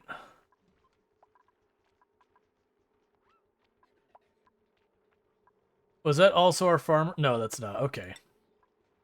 For a moment, I thought that was also the farmer. I'm like, really, don't do that. We need to go schedule, make sure they're on their own. They already are, so that's perfect. Okay. Yeah, not too long. We'll end up switching games. Around 9 o'clock my time, I usually will take a break and switch stuff. I do think this might end up being the last Auction Not Included stream for a while, because it's just at a point where doing everything takes forever. Which again, not a big issue. I was playing this on my own, because what I would do is I would sit there and like set some stuff up and kind of just let the whole thing run for a little bit, then set up the next couple things and let it run for a little bit. But for streaming, it's like, what have we actually accomplished this stream? If I've replaced the mealwood up here with the blossoms, that's one. We did deal with a couple little problems, like we had the petroleum had gone unstable here where it wasn't running anymore, so we got that fixed. Temperature was a problem here, which we got fixed. Now we're dealing with the natural gas being unreliable.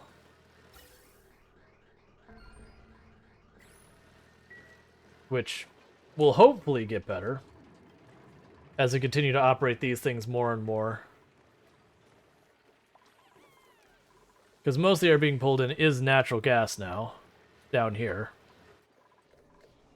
So we've fixed a bunch of little problems. We've got this telescope is up and running, which is nice. Why have you not swept that?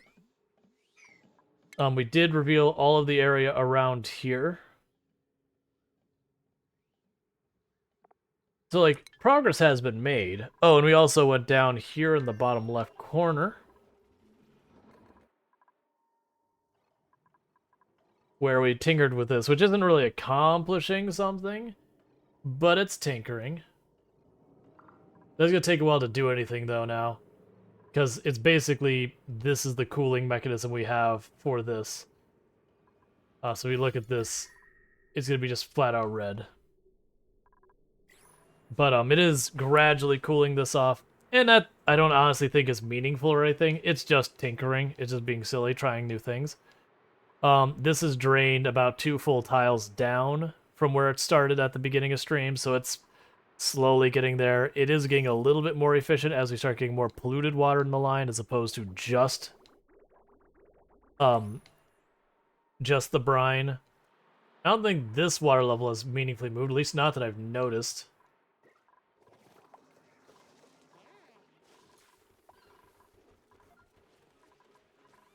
And you're still running just fine. It probably stopped for a minute to have the salt emptied out of it.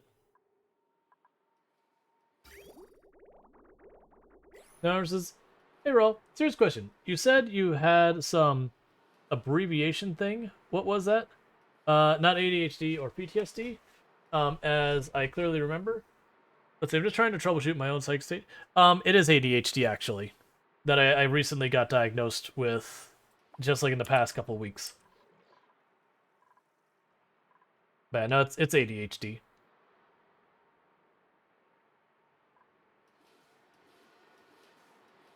Yeah, we're trying to figure out your own stuff. Like, it's usually good. I wish I had a resource I could point you at. It's usually good to kind of look to see what resources are out there so far as, you know, finding people who have similar symptoms, see what they found out. And obviously, it would be good at the end to get a formal diagnosis and all that, because that's, you know, saying I think I have is not the worst, and there's definitely people who have different opinions on self-diagnosis with that, which that's a whole separate thing, but people have different opinions on that. But even if you do sit there and go, I probably have this, it is good to get it, you know, finally, like, have someone's like, hey, it had talks about specialists in medicine? Gotcha. But it is good to, you know, have someone who has, like, formal training and all that be like, yeah, you totally have that thing. There is some value in taking it from, this is something I think I have, to, this is something that medically has been determined I have. Even though it really doesn't change much outside of, like, access to prescription medicine, if that's the route you go with it. I'm not taking anything medically for it. I'm still trying mitigation strategies with, like, ADHD coaching and all that kind of stuff, to help like come up with strategies around it. And that's because I'm at an age I have mostly got it masked slash managed, but it's not like I don't have symptoms. That's just how it works. But I am trying to go with this coaching, see if I can mitigate some of the stuff that way. And if it doesn't work, then medication is the next choice. I don't have a problem with medicine. I just try to be careful because like ADHD medicine can be very addictive, which you can understand why. Like if a person has difficulty focusing on stuff and managing a bunch of stuff, and then there's medicine that can make it far easier. Obviously, that kind of control is helpful, and is not to say that's a guaranteed path it goes. It's just one of those things that there's certain things that are tricky, like sleep. Sleep medication is another perfect example. There are times people do need medication to help them sleep. It's also dangerous because you can become dependent on it, which granted, ADHD medicine isn't a chemically dependent drug that I'm aware of. I also don't know enough about it, but it's one of those things that I usually try and solve my problems without the requirement of medicine unless it really is necessary. Which I have. And there's exceptions now. Like if I'm prescribed a painkiller after surgery, I'm taking it. Because I've learned my lesson before of, no, I don't think I need it, and then you realize you really, really did. It's just for me, I've gone this far in my life without the medication that we'll see.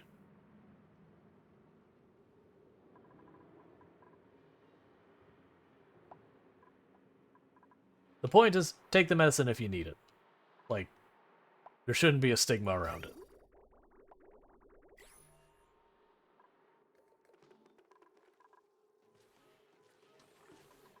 Like, some of the things I'm doing to actually help my cause is I drink too much soda.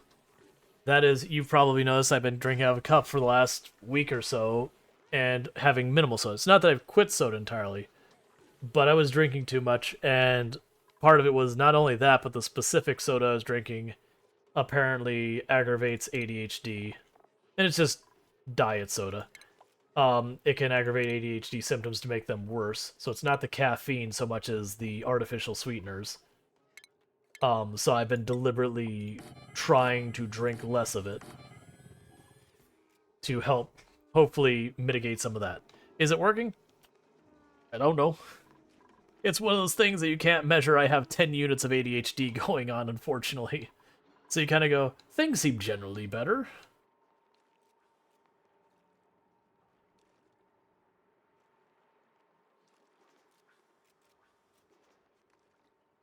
Okay.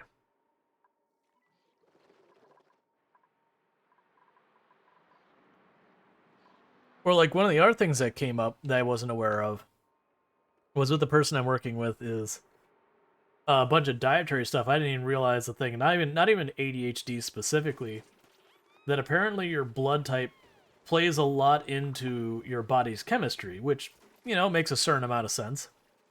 But that there's actually certain foods based on your blood type you should either avoid or have more of. Like from my understanding, it was with if you're O positive blood type, that your body has difficulty processing some stuff like avocados. That it's a bit tougher for you. So that you might want to try and choose something else. November says, I'm confused because in Russia, that abbreviation may mean that you actively lack attention or activity, and in my native language says you have a deficit in... So, you are correct. ADHD stands for Attention Deficit Hyperactive Disorder. Now, that name is a crap name, because it doesn't accurately describe the situation. And that just comes from the history of... It used to be when people are talking about ADHD, they're talking about the kid who couldn't sit still, couldn't focus, and all that. But there's way more to it than just that. Like for one of the other things, the piloting is perfect. We wanted to get a pilot for another place. But one of the things we run into is there's also a hyper-focus side of ADHD, where you find something of interest and you laser focus on it and to heck with the rest of the world. But it is one of those things that doesn't get accurately diagnosed a lot in regards to people who don't show the stereotypical symptoms you see a lot in like television kind of thing. Why are you not? Oh, because I wasn't paying attention to this and you overfilled everything. But it says I have ADHD. I did not go to any doc for it in the last 5 years. When I was a child, a student, it was kind of problematic, but now I do not have problems. I just have to pay attention a bit more. Yeah, like there's, as an adult, to get to this point, you usually come up with ways of what's known as masking, which is why it's so hard to diagnose these types of conditions as in adulthood. Is when you mask, it makes it like you're basically suppressing the symptoms by figuring out ways to work around them. Oh, I see what's the problem here. All right, we can fix that easy. So the problem is it prioritizes the pipe here over that one, just because it always does that when you have an exit. So I need to go around that. Yep, that can cause problems sometimes. If I read a novel and I do not hear people talking right beside me. Yeah, so like one of the things that was a big hint that I've been dealing with ADHD my whole life is I had multiple times, and I'm going by my mother telling me that these were things that I hadn't personally was aware that they were. But that what would end up happening is she'd be trying to get my attention and I'd be zoned into whatever. It didn't matter, book, television show, video game, whatever. And I'd be so zoned in that she could walk directly behind me and yell my name and I wouldn't notice. Unless she like touched my shoulder, like physically got between me and what I was focused on, I wouldn't even register that she was there. Now, unfortunately, just because these conditions weren't as well known back then, what ended up happening is the doctor's like, oh, they have selective hearing. He's choosing to ignore you. It's like, well, that's not necessarily true. When am I going to try a Sprinter product Zomboid run? I've done Sprinters before. I've done Sprinters plenty of times. They're not fun. They're just annoying. They don't let you feel any meaningful form of progression. And you just kind of deal with it. It's the entire game is pull 2-3 zombies, the video game. Not pull 2-3, pull 1-2 zombies. 3 is about the point that things go downhill real fast. And I'm exaggerating it a little bit. But yeah. Sprinters sound good on paper, and then you do that and you're like, oh. It'd be nice if my game had variety, but I'm not allowed to have that because I'm playing Sprinters. That fixes that problem. Okay. Yeah, I know I've done Sprinters on the channel a number of times. We did Mr. Lamprey UK's super hardcore Sprinter server where when you die you're off the server until the next reset. We did that a good couple of times. I've done a couple Sprinter runs. Most of the time I honestly don't stick to them very long because I get very bored very quickly. Because it is very seriously, Sprinters are pull 1-2, pull 1-2, pull 1-2, pull 1-2, pull 1-2, pull 1-2, pull 1-2. Even if you max out your weapon, pull 1-2. Even at max strength and fitness, pull 1-2. There's no feeling of progression in that. Versus like the regular zombies, you kill a couple of zombies, you get exhausted, you stop. So early game, you kill like 2-3 zombies, you take a break, kill 2-3 zombies, you take a break. And then late game, you just knock down 100 zombies and just keep on trucking. So there's a very distinct feeling of progression late game in regular zombies. It's the reason why Sprinters will never be core. The grandma died because of a thing that they had no knowledge about in those days, lung cancer. Not trying to feel you with bad or anything. Like, is it just what it is? This is what people had to live with? Yeah, this is true. Like, that's the reasons, like, there'll always be these things that are saying, how would you like to go back to live, in a simpler time back there before social media and all those? Like, no. Because medical science was crap back then. Like, you even go back 50 years, and there is stuff that you would get it, and it was an utter and complete death sentence. There was just zero hope of survival. that nowadays you're like, oh, that? Yeah, here's your pill. Go away. You're good. Don't worry about it. And it's not to say medicine could do everything, but that's just it. It feels like there's been so little progress, but then when you sit back there, there's just so many things people face that aren't even a problem.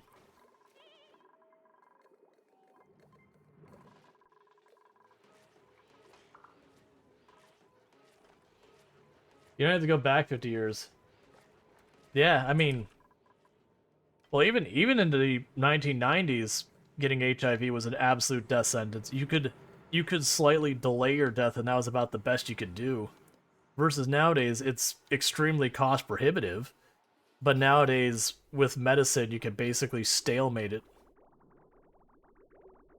Going back in 20 years, there's so much progress. Oh yeah, like that's the thing. Like even it's a thing that as you're living the experience, you don't notice how much technology has changed our world and how fast. Like obviously when like the internet and the smartphone and all those dropped, it was like impossible to not see that the world dramatically changed. But then like after the smartphone, people are like, oh yeah, there's not really been that much progress in technology. It's like, no, there has. It's just we took the thing and where it was one big leap, we're incrementally doing it. Like our phones are faster, we can do more. I mean, hell, this thing has more computation power than probably my first computer, but well, by a number of magnitudes. Like this thing, my first computer, it's more than 10 factor better than it. Like things improve, it's just not the things you like are very highly visible changes. Or even like solar tech. Like the solar panel technology, like you go back to solar panels 30, 40 years ago, and they existed. They were okay.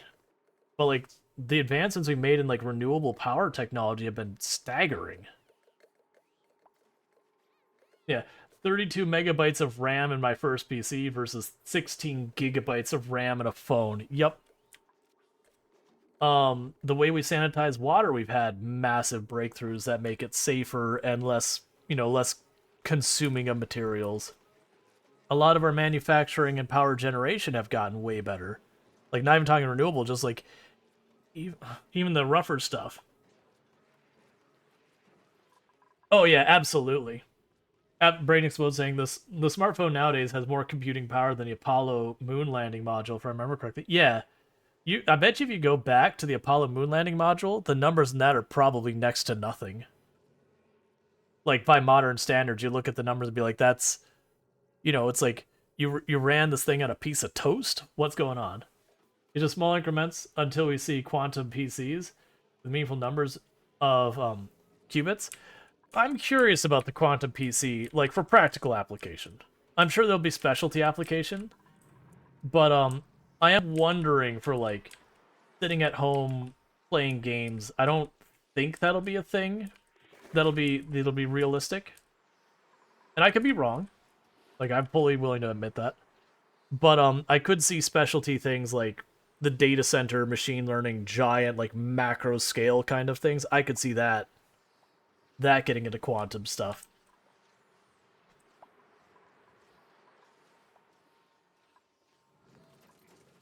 Yeah, like I'm stuck here just waiting for stuff to happen.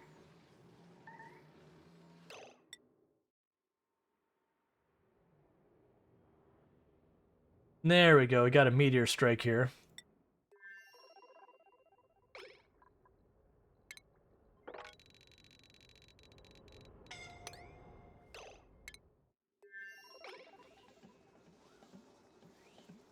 Oh, hang on. That is a problem. It straight up broke through the ceiling.